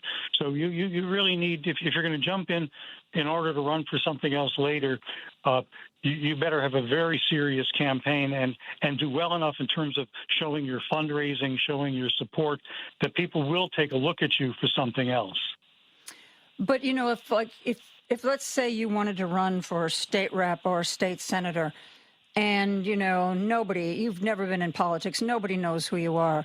If you do make a run for mayor and people like Franz Spielman interview you, when you go to the party a couple of years from now and say, I want to run for state rep, will the party think to themselves, unless they have a candidate they already like, well, this person has name recognition. Everybody knows her or him from that race for mayor, so maybe they're a little bit ahead of everybody else. Would party people think like that? I think they're going to look at the money that person was able to raise as their number one consideration. You've said that to me before, that especially when anybody's in the race for president or a high-profile race, and they say, well, I've decided to suspend my campaign. I've decided I want to spend more time with my family, that basically it means they've run out of money, and they don't see any more money coming their way. I think that's right. Money is still number one on this. You can't take it to the extreme when you look at somebody like Raja, who had $25 million and wasn't able to get to the next level with it. But money is still going to be the main category. You distracted me. I want to continue to talk about this, but you mentioned Raja. Why didn't Raja succeed? Because you're right. I mean, when he declared, I was like, we were all kind of like, well, there's the guy to beat. I think the main reason that Raja didn't succeed is that JB's super PAC dumped a ton of money in the last few weeks of the campaign running negative ads against him and really characterizing him as somebody who he wasn't. When they were talking about that he was somebody who could be bought, which was totally unfair, but tremendously effective. Yeah. Okay, let's see if I can get back to what I wanted to ask you before about money. Oh, someone once told me years ago that if you can't raise at least $7 or $8 million, don't bother trying to run for mayor in the city of Chicago, because it just won't go anywhere. It won't succeed. Would you say that's the base? I hate to put a number on it. I would. You've got to have several $1 million, but the way it works now is how much is there a super PAC that's going to support you? You look at Juliana. Juliana only had a couple million dollars herself, but the super PACs that were supporting her and were going against Raja had tens of millions of dollars. So it's not quite that direct a formula anymore because of Citizens United has just changed the whole game as to where the money is coming from. Talk about that, if you will. Does that mean you can't get higher elected office without PACs backing you, one or more?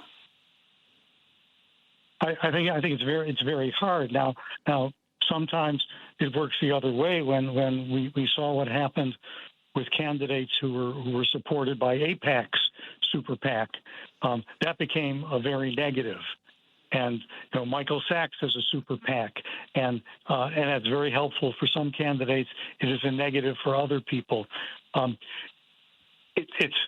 We're in the Wild West right now in terms of this money, but I think it's better to have a super PAC supporting you than not.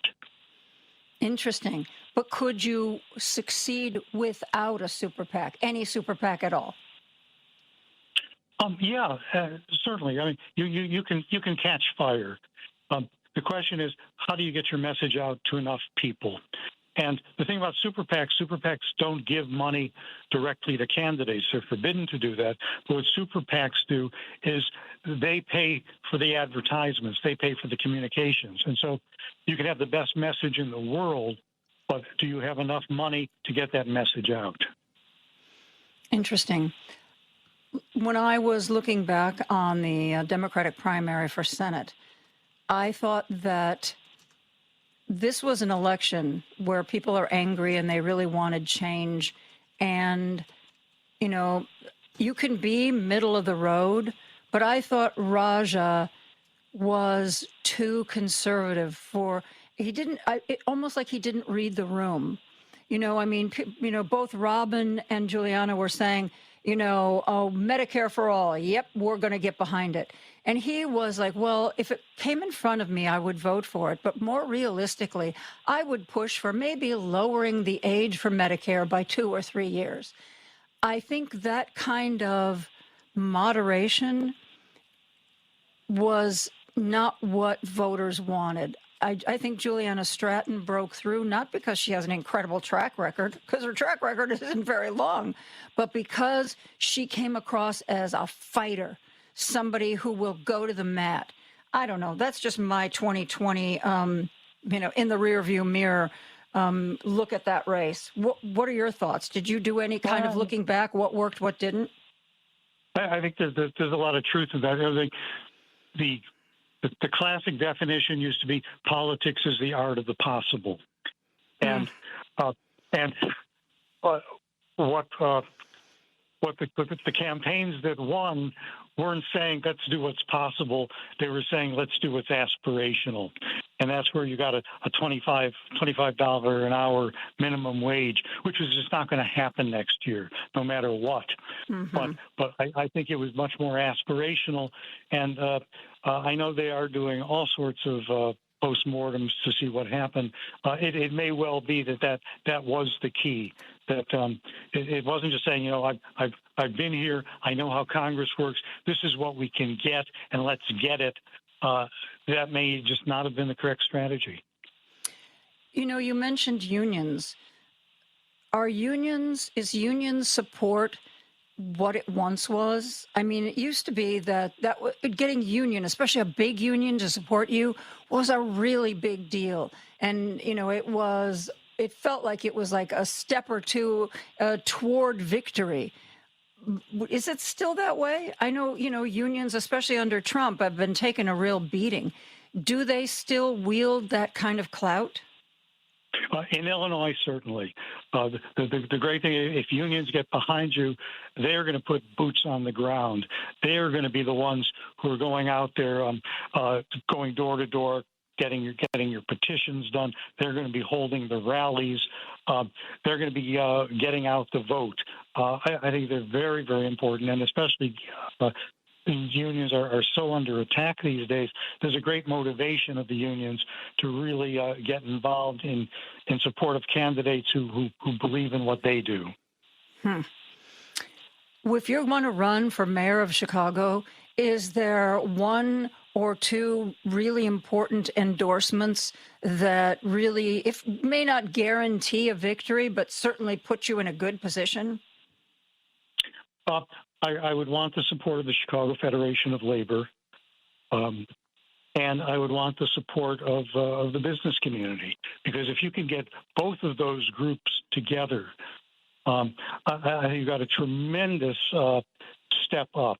Because ultimately, given and this is personal, given Chicago's financial problems, labor and business are going to have to get together and come up with a plan to put us back into fiscal sanity. Mm-hmm. And what's the best way to do that, Michael? Well, if I end up representing a candidate, I will let you know. The cardiologist who I mentioned, would somebody like that, because I know you do, when people want to run for office, a lot of times they come to you and you will advise them on, okay, here's what you need to think about, here's what you need to do, and you need to this, and this. Do you think that everybody who wants to run for office does that? Does this doctor, obviously she's got a master's in business, she's a cardiac surgeon, so, she obviously feels that she kind of knows what's what and who's who. But do people sometimes go into these races without a team behind them? Oh, yeah, absolutely. And so I always ask them, what are your bases of support? Do you have a financial base? Do you have an organizational base? Do you have a geographic base? Do you have a demographic base? And why are you doing this? And does your family know you're doing this? I ask a lot of questions because frankly, as an attorney, I want, if I'm going to represent a candidate, I want them to still be there on election day and not go there for 2 weeks and then say, oh, it's really a lot harder than I thought it was going to be. Huh. Do you think that people think it's going to be easy? Have they not paid attention to what a campaign is like? I always take my hat off to anybody who's willing to go through that. Yes, okay, you only campaign for a certain number of months or whatever, but man, it never lets up. It is 24/7, and the stress and the pressure, people think what I do is stressful. It isn't anything like what running for office is. I just can't imagine why somebody would not see that if they were getting into it.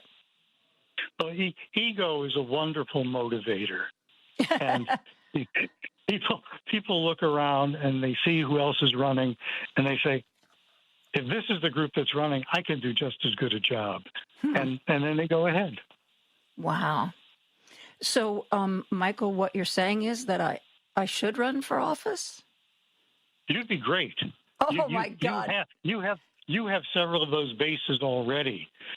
You have a built-in constituency who loves you and respects what you say. And yeah, go ahead. Let me know. No.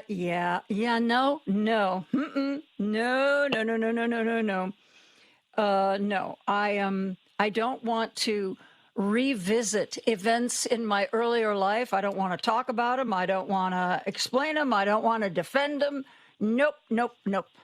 I'm so glad I grew up in an age where there wasn't social media like there is now. But even so, there's enough out there about me that I don't think anybody wants me to run for office.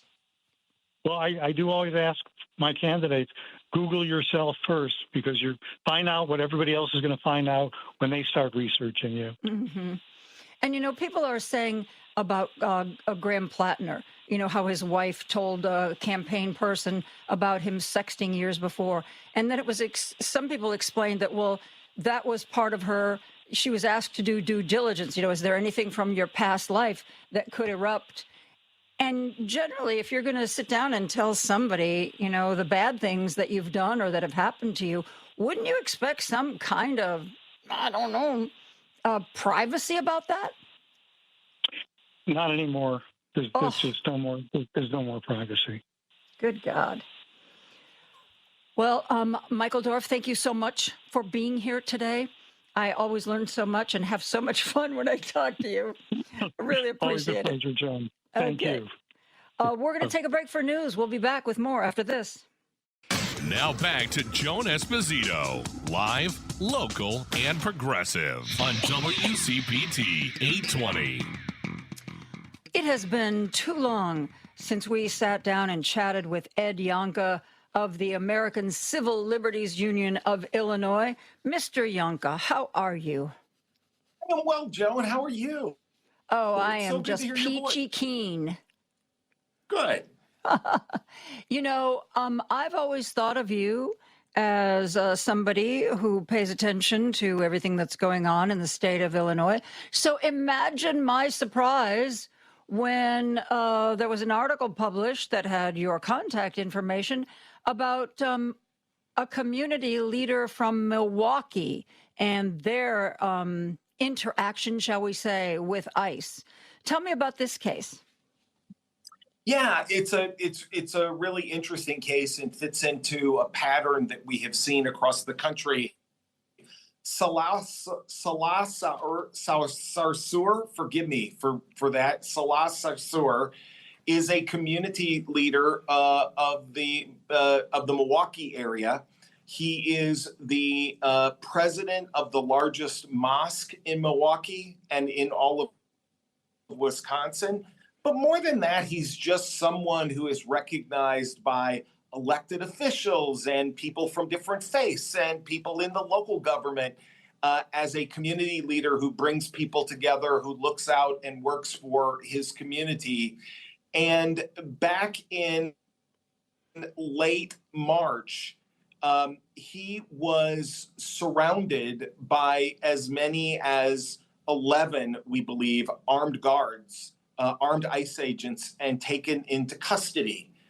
He was transported to the Broadview ICE processing center, and then from there redirected to a ICE facility or a facility in Indiana where ICE was holding individuals, where he stayed for 80 days prior to being released on the order of a federal judge on Thursday of last week. And so the good news is he's now home.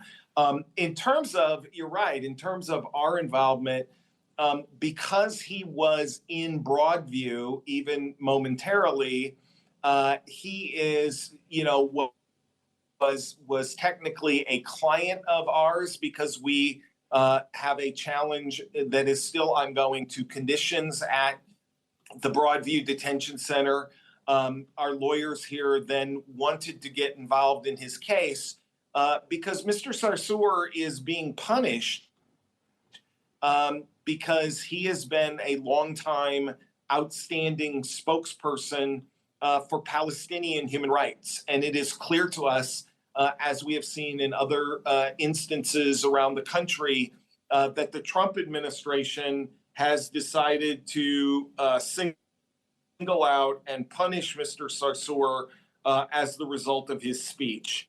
And so as the result of that, our lawyers have been involved in the case, filed the motion, were part of the legal team that filed the motion in Indiana, seeking his release, and then ultimately were successful, as I said, last Thursday. So this is as people probably know, names like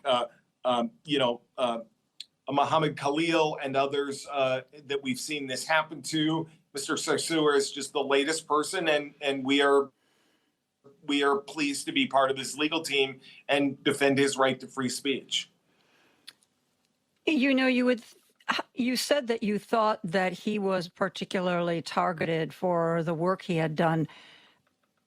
Do you think that there are lists of people that are given to ICE? Here's a real troublemaker. Keep an eye out for this one where we hear he's going to be protesting soon. How do the ICE thugs who are just out there on the street know who's who and what's what? Yeah, I'm glad you asked this, Joan, because it is even more particularly targeted in this way. In these instances, what happens is the secretary, or in this instance, I should say, what's happened is the Secretary of State has actually issued a letter in which the Department of State has declared that Mr. Sarsour's activities in simply speaking out for Palestinian rights makes him dangerous or antithetical to America's foreign policy. And it is on that basis and that basis alone that he was individually targeted. In fact, the lawyers in the case have reason to believe that he was lured to a location away from his family and friends in order to be taken into custody. And so, there's a heavy dose of individual targeting in this way for individuals who are subject to this sort of activity. And in this case, he has been a lawful permanent resident of the United States for more than 30 years. And so what they are saying is that after 30 years with literally, no criminal record here, no activity of any sort that was, that was under investigation or suspicion, nothing that was untoward, that he is suddenly singled out as being dangerous and therefore, has been subject to this. And I want to say, because I think a lot of folks, have been seeing and hearing a lot about, what it's like to be in immigration detention. Salah was in immigration detention at a facility in Indiana for 81 days. In 81 days, he lost 30 pounds. Oh, my God. He is a type 2 diabetic. He wasn't getting proper nutrition. And when he complained and said he wanted more food, he was told he could buy food from the commissary. One of the snacks he was offered was pork rinds as a practicing Muslim. His blood sugar level is a type 2 diabetic. His doctor had sent a note to the facility asking that his blood sugar level be checked every day. It was checked once a month. And so, when he would complain of symptoms of feeling unwell, he was told there was nothing that they could do. So I think it's interesting. He was there simply for a speech, but I think it also speaks to this conversation we've been having across the country about the larger issues of conditions of confinement for those who are being detained by ICE today. And it's just a very sad case. And, it's just his release is only temporary while the other proceedings continue. There's a very long way to go in this case, but it's a very important case to bring in to, bring the full power, legal power, not just the ACLU, but a lot of different organizations to try to combat, this abuse of power by this particular administration. I know that Indiana is not Illinois, but I also know that U.S. attorneys don't just focus on one state. They generally have a district. So would this be Andrew Boutros, just the U.S. attorney that was behind the prosecution of the Broadview Six?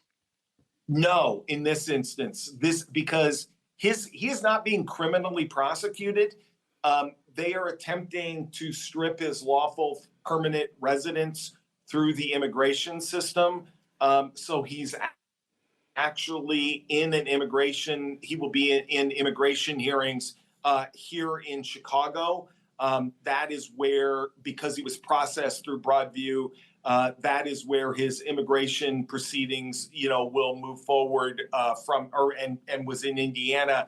That's where his immigration proceedings will move forward. This is outside of the U.S. Attorney's ambit in terms of this particular case that's being brought against Mr. Sarsour. Interesting.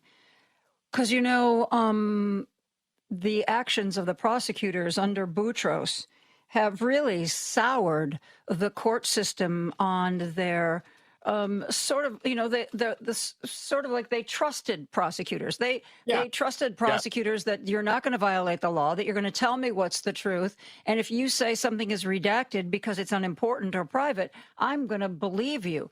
And in Illinois, that sort of trust, that sort of faith has really been broken. What about Wisconsin? What about Indiana? Do the prosecutors there still get the benefit of the doubt?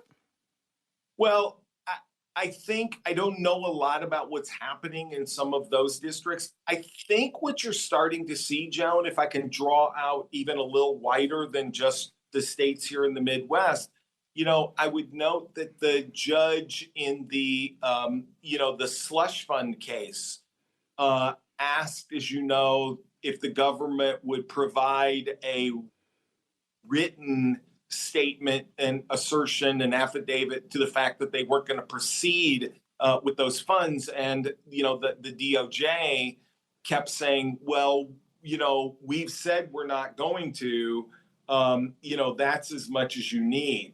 And I think that there's a little bit of, and of course the judge has now said, no, you know what, I'm going to need something in writing. And I think that reflects a general a diminution in the willingness of federal courts to take the Department of Justice at its word because of the fact that there have been so many instances in which simply relying on their good faith has not borne out once all of the facts were revealed. And I think that, I think that is something that we're going to continue to see more of as we move forward. I think that those things are, it's precarious because it makes that system move more slowly in addition to everything else, right? I mean, there's the concern, of course, about people who should never have been prosecuted in the first instance. But there's also, once you lose that reliability and that trust, everything has to be litigated then.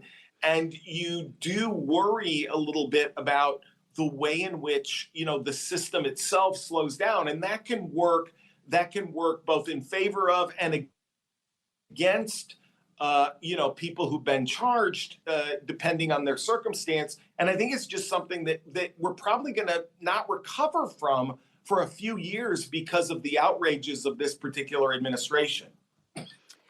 Ed, we need to take a break. I'm talking to Ed Yonka from the American Civil Liberties Union of Illinois.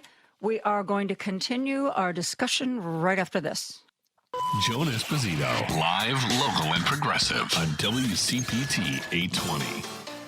I am joined by the lovely and talented Ed Yonka, who is here with me to talk about some of the things that the American Civil Liberties Union has been working on. I want to shift gears now to another thing that I read about the ACLU being involved in, and that is advocating on behalf of sanctuary city status. Talk about that, Ed. Yeah, so one of the things that we did last week in conjunction with the National Immigrant Justice Center, the Illinois Coalition for Immigrant and Refugee Rights, and Mujeres Latinas en Acción, was to file an amicus brief in the case that is now before the Seventh Circuit, so the appellate court in the federal level, regarding the federal government's efforts to try to force Illinois and, Illinois law enforcement officers, including, county officers and city police officers, to cooperate in their immigration enforcement policies. A court at the district level had dismissed this, and the federal government appealed this to the Seventh Circuit, and that's where the case is. Interestingly enough, the tack that we took was that we sort of tried to deconstruct a couple of the arguments that, the Trump administration often makes for the reasons that people that they think that state and local officers ought to be forced to cooperate with ICE. The first of which is that they claim that, you know, sanctuary policies make cities less safe, right? You see this all the time. Every time there's any sort of crime, the president or his acolytes say, oh, you know, if they weren't a sanctuary city, these dangerous sanctuary cities, there's all these things happening in these sanctuary cities. But if you actually look at the data, if you actually look at the peer-reviewed and the academic studies of this, it turns out that sanctuary policies make communities safer. There's a 2017 study from the Center for American Progress that finds that overall crime rates are higher in counties where local law enforcement officers cooperate with federal immigration enforcement. And to be clear, to define our terms, sanctuary city doesn't mean that anybody who has broken the law and is an undocumented human being gets protection. It means basically that your police force isn't going to turn into some sort of arm of ICE. Exactly. And in addition to that, you know, the other thing, of course, remember that what do we know, Joan, if you think about it, what do we know about communities that are safe, that have the highest levels of, you know, public safety? They are most often the communities where the neighborhoods, the community members, and the police are actually working together to identify public safety threats and then to combat them. And you know what these studies and what this brief then details is that, you know, in communities where people think, well, if I go to the police to report this crime, or if I go to the police to tell them there's some activity on my block I'm not really comfortable, or if I tell them that I was the victim of a crime, the first thing they're going to do is investigate my immigration status, that the levels of reporting go way down, right? That trust is lost. And therefore it actually makes communities less safe. In fact, there's a significant increase in domestic violence and in other kinds of intimate partner violence in communities where, you know, there is not these kinds of, or where local officers participate in these activities, because again, people just don't report what's going on. So who's gonna call the police if you and if your significant other don't have the proper documentation, or you were part of a program that Trump has now dismissed, and therefore you're now in the country illegally? You wouldn't call the police if you felt that the police were going to simply pick up the phone and call ICE. Correct.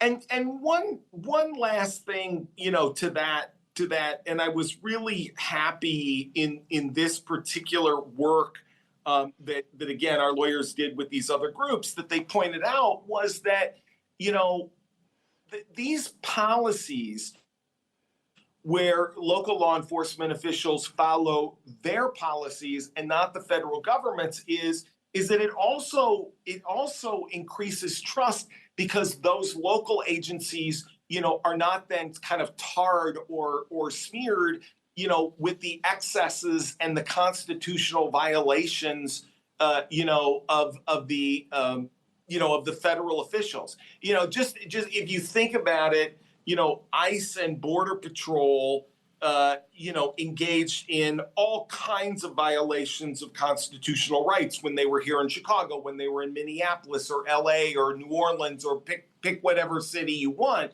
What we know is that those violations weren't associated with the Chicago Police Department, because the Chicago Police Department wasn't cooperating with them. And again, it doesn't drive that kind of wedge between the police, the local police, and the communities that they serve. And then the last thing that the brief really did was, we of course, during the administration, we often heard about, all of the economic harms that come from immigration and from newcomers. And what the brief makes clear is looking at the economic data is that there's an actual positive impact on the local economy from immigration. One study found that just in Illinois,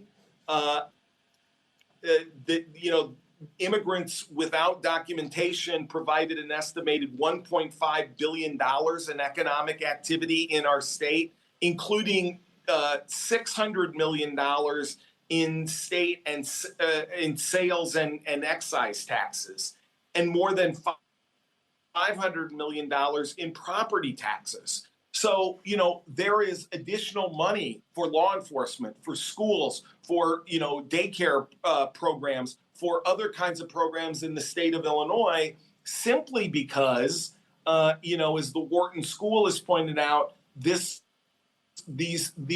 local economy is fed, by people participating in it, people who are working hard and, trying to make their way in the world. And so, all of that is contrary, of course, to what the administration has long claimed and trumpeted. And in fact, there was one other statistic that was very interesting to me, which was that when people looked at, the ICE enforcement in Chicago just from January to September of 2025, and that was before Operation Midway Blitz, that resulted in a loss of more than 30,000 jobs in the Chicagoland market because of people who simply, stopped showing up for work, were afraid to leave their homes, economic activity turned down, and therefore people got laid off. What in short all of this means is that these policies that are supposed to be so great, that are supposed to bring all of these benefits to people, don't carry all of those benefits. And in fact, we do better as a community when we don't have our state and local police officers engaged in, this particular activity. I'm speaking with Ed Yonka of the American Civil Liberties Union of Illinois. We are going to take a break and be back with more right after this. Now back to Joan Esposito, live, local, and progressive on WCPT 820. With me is Ed Yonka from the American Civil Liberties Union of Illinois. If you are a subscriber to the Chicago Tribune, not that long ago, you saw an editorial written by Mr. Yonka himself about America's 250th anniversary. And I can tell you right now, the editorial was not about a UFC fight. Ed, you want to talk about what you wanted to share with the Tribune audience? Yeah, it's funny. And this, as you said, this wasn't that long ago, but it was sort of before people were talking about this.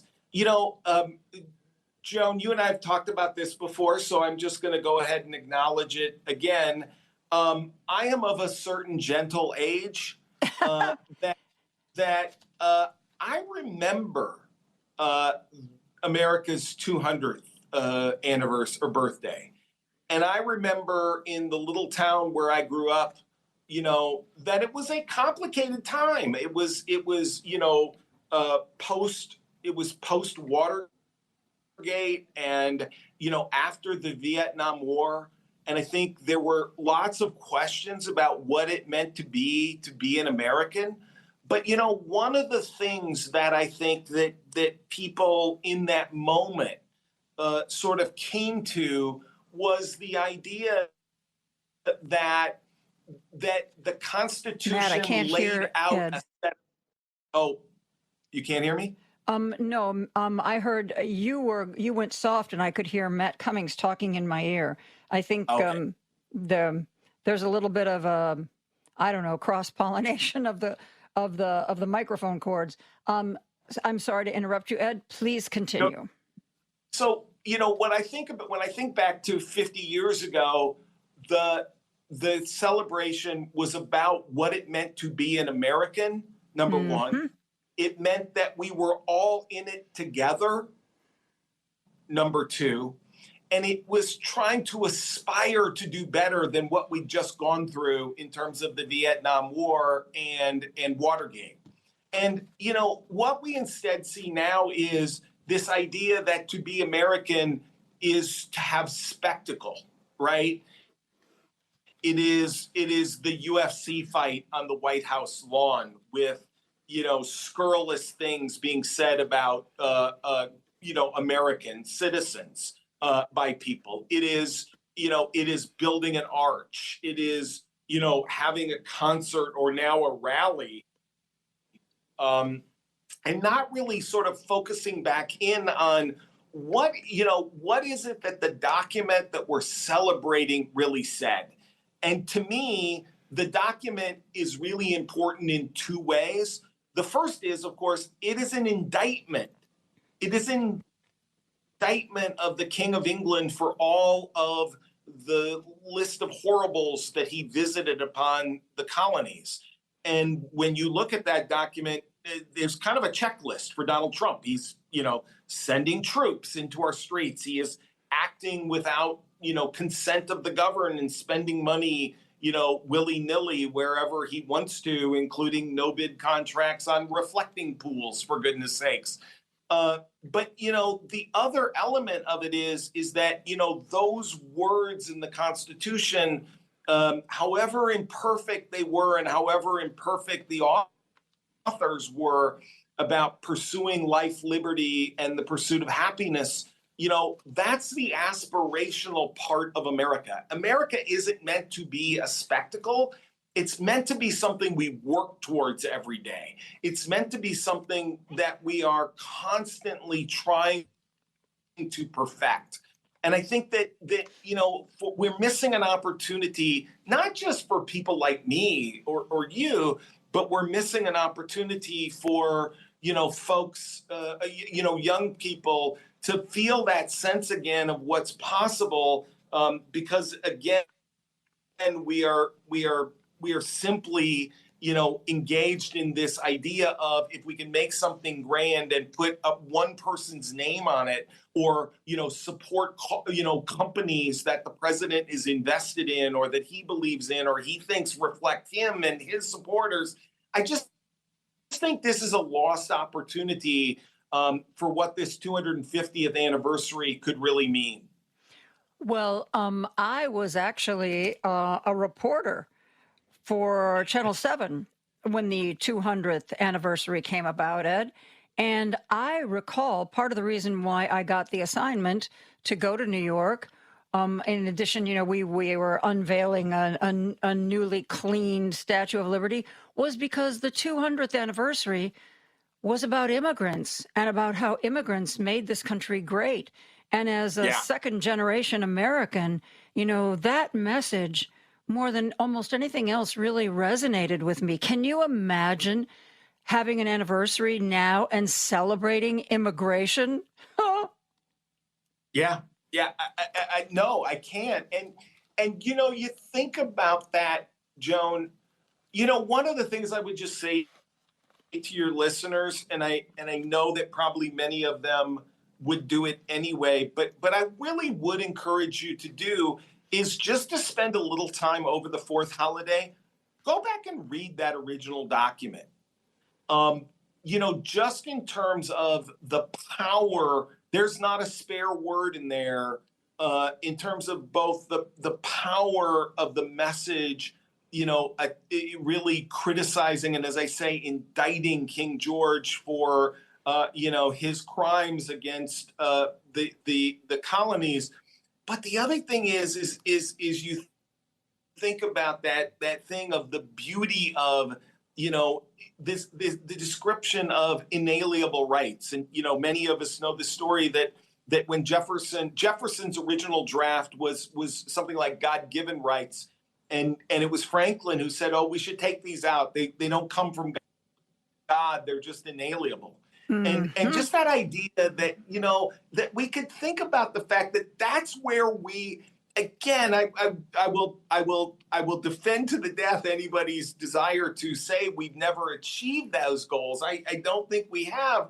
But the fact is that, we're faced, I'm afraid, with people who, have given up on that vision. I've been talking lately to people in groups, and I sometimes observe that, I think that I often think a lot about the fact that that during my adulthood, there are people who have felt and experienced real fundamental economic anxiety, right? The place where I grew up, the industrial base just disappeared.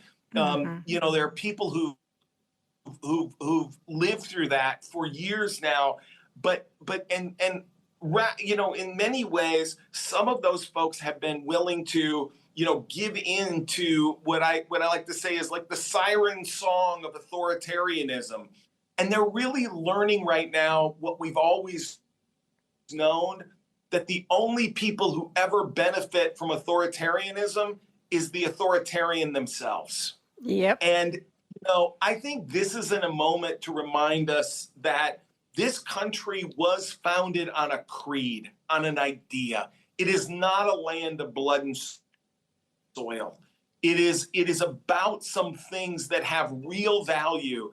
And I fear that we're going to miss the opportunity to really have that discussion because we have someone in the White House who just thinks it's about, a spectacular and what color things are and how much things are gilded. And we aren't really focusing on the meaning of what it is to be an American. I want to talk to you, Ed, about that showman aspect of Donald Trump and the 250th celebration of the United States. We need to take a break. I'm talking with Ed Youngka from the ACLU of Illinois. We will be back with more after this. Don't turn that dial. A dangerous mistake to make. Joan Esposito, live, local, and progressive, returns right now on WCPT 820. With me is Ed Youngka from the ACLU of Illinois, and we've been talking about the difference between America's 200th celebration and its 250th celebration, the difference largely being a gross spectacle. I read something recently, Ed, that I thought was really interesting. Somebody was sort of looking at Donald Trump, his presidency, and they said he's not a politician. He's not even really a president. He's a showman. He's a performer. And if you look at him like that, then what he did for the 250th makes perfect sense. He wasn't looking at historical precedents or a message that could bring this country together. He was looking for the sparkle and the big lights and putting on a show. It's very sad that that's where we are. It's also very sad that I certainly am not going to be around for the 300th, so hopefully I can see that we've righted the ship. But it really explains why we had this cage match on the White House lawn instead of some sort of celebration of who we are and where we've come from. It makes a lot of sense when you think about it that way. Do you think? I think it does. And, I guess I would say two things in response to that, Joan. It's sad to me. I think I guess I can only say sad, but that you have someone imbued with the power and the history of the presidency. Three things, I guess. A, who fundamentally does not understand the history and doesn't seem to care to learn. Secondly, who is clearly, I think, as you indicate, who believes that the more gold, the more spectacle, the more show there is, that's a sign of strength. I happen to think we'd be in a far better place in terms of strength if we were assuring health care for all the people who lost health care last year in the bill he so proudly signed. I think that's a show of strength, not necessarily having, the reflecting pool painted a particular color or building an arch or, building a ballroom. And I think all of this comes down in many ways to the fact, and I'm guessing, Joan, that you probably share some of this, if don't fully agree, that, you and I are living in a time when for the first time in our lives, we have a president who actually sees themselves as the president only of the people who support him, not of everybody in the United States. And right. That's the thing. I think about my life, and there were flawed presidents since I've been alive, but none of them ever didn't see themselves as actually representing and serving everybody in this country. They may have done it in a way that I vigorously disagreed with. They may not have done it in a way that was effective. But never before have we had somebody who simply thinks that half of the population is not worthy of, being respected and getting the benefits of our federal government because they didn't support him. Oh, I think it's more than half, Ed. Black people, brown people, female people. Yeah. Yes, exactly. And I think that is the place where, again, I return to this idea that, Joan, you've heard me say this before. I think we make a mistake when we say that we want to restore democracy. Democracy hasn't been working for a lot of people. We actually need a really a rebirth of a new democracy, a democracy that's truly inclusive and that truly serves everyone. And I think that ought to be, a lot of what I hope people are thinking about in this moment. Again, it's not going to be enough in 2 years just to get beyond Trump. We've got to think about how we get beyond this moment where somehow it's okay, as you were indicating, to just turn aside anything that is seen as benefiting women or people of color or people from the LGBTQ community or immigrants or whomever, and actually look to what serves us well in terms of serving everyone. Because that's the place where it has been true as long as time. We are always stronger when people all are benefiting from society moving forward. I think you are exactly right, my friend, and I agree with you 100%.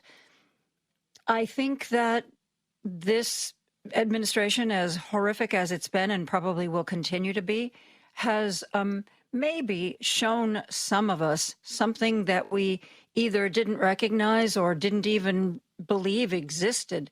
The amount of anger, the amount of burn it all down, that existed in this country. It's something that we now see. We must react to.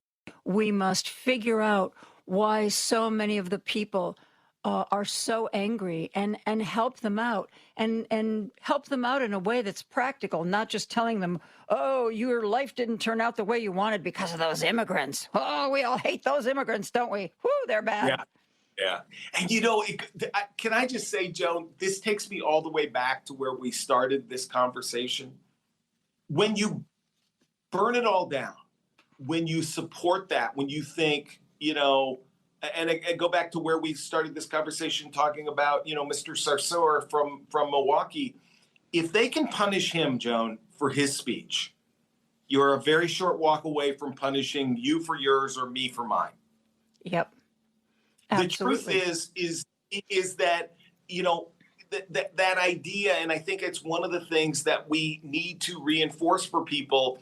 These things that people think they're taking away from just one group or one person, or, well, I'm only supporting this in this limited case, it never works that way.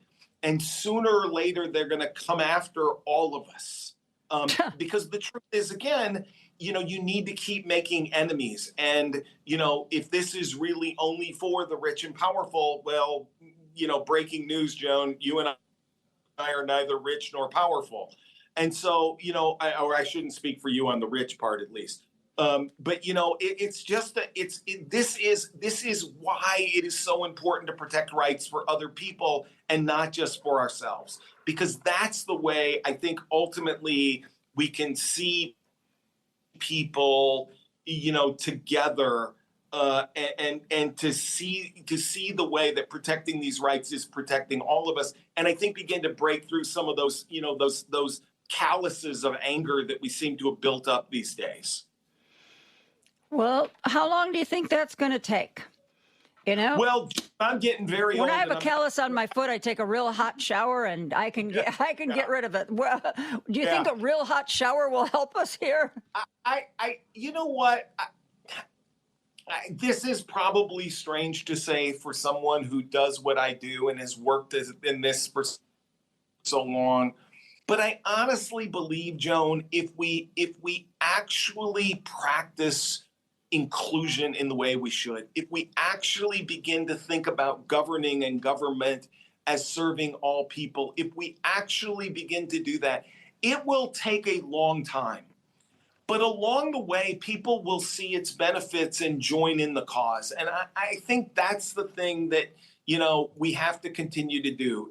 This is, maybe I'm thinking too much about the 250th anniversary of the country, but I've always said, I probably said this to you before, the most beautiful words in the English language that weren't written by William Shakespeare are "we the people in order to form a more perfect union." We were never promised perfection. Mm-hmm. We were just promised that we could work towards it. And I think that's the thing that we need to draw people into these days and make them understand that that is what we're doing and where we're going. And, our Constitution wasn't meant to be, laws from on high delivered on stone tablets. Our Constitution was meant to be a living, breathing document that the founders hoped would adapt and change as the country did. And I still have that belief that we will return to those days. I really, really do. I think that we've faced some hard truths about our country, and I have to believe that they will make us better, stronger Americans going forward. I think that's exactly right, Joan. And you're so right. I got a chance at our lunch recently to do an interview with Melissa Murray, who's got a new book out, an annotated Constitution for a Modern Reader. And I really don't like to make book recommendations for people because I think it's so individualized. But boy, that's worth a read. But one of the things she points out is if you look at a different time, when you look at like the 17th, the 18th, and the 19th Amendment, the direct elections of senators, prohibition, although they got that one wrong, and the women's right to vote, those came from organically from the public. They weren't things that government suggested or brought down on high. And it shows that we could get back to using the Constitution in that way again, to make our society fairer, to make our processes better, to fix things that are wrong and that we can identify now because we've lived through these times. And I do think that is something that is very much possible. Ed Yonka from the ACLU of Illinois, thank you for being here. That is going to do it for us. Tomorrow, I'm going to talk with Pat Kreitlow from Up North News, and we're going to talk to Jason Meisner, who's been writing a lot about the Broadview 6 and the U.S. Attorney's Office and all the stuff that's going on. I look forward to seeing you tomorrow. Good night.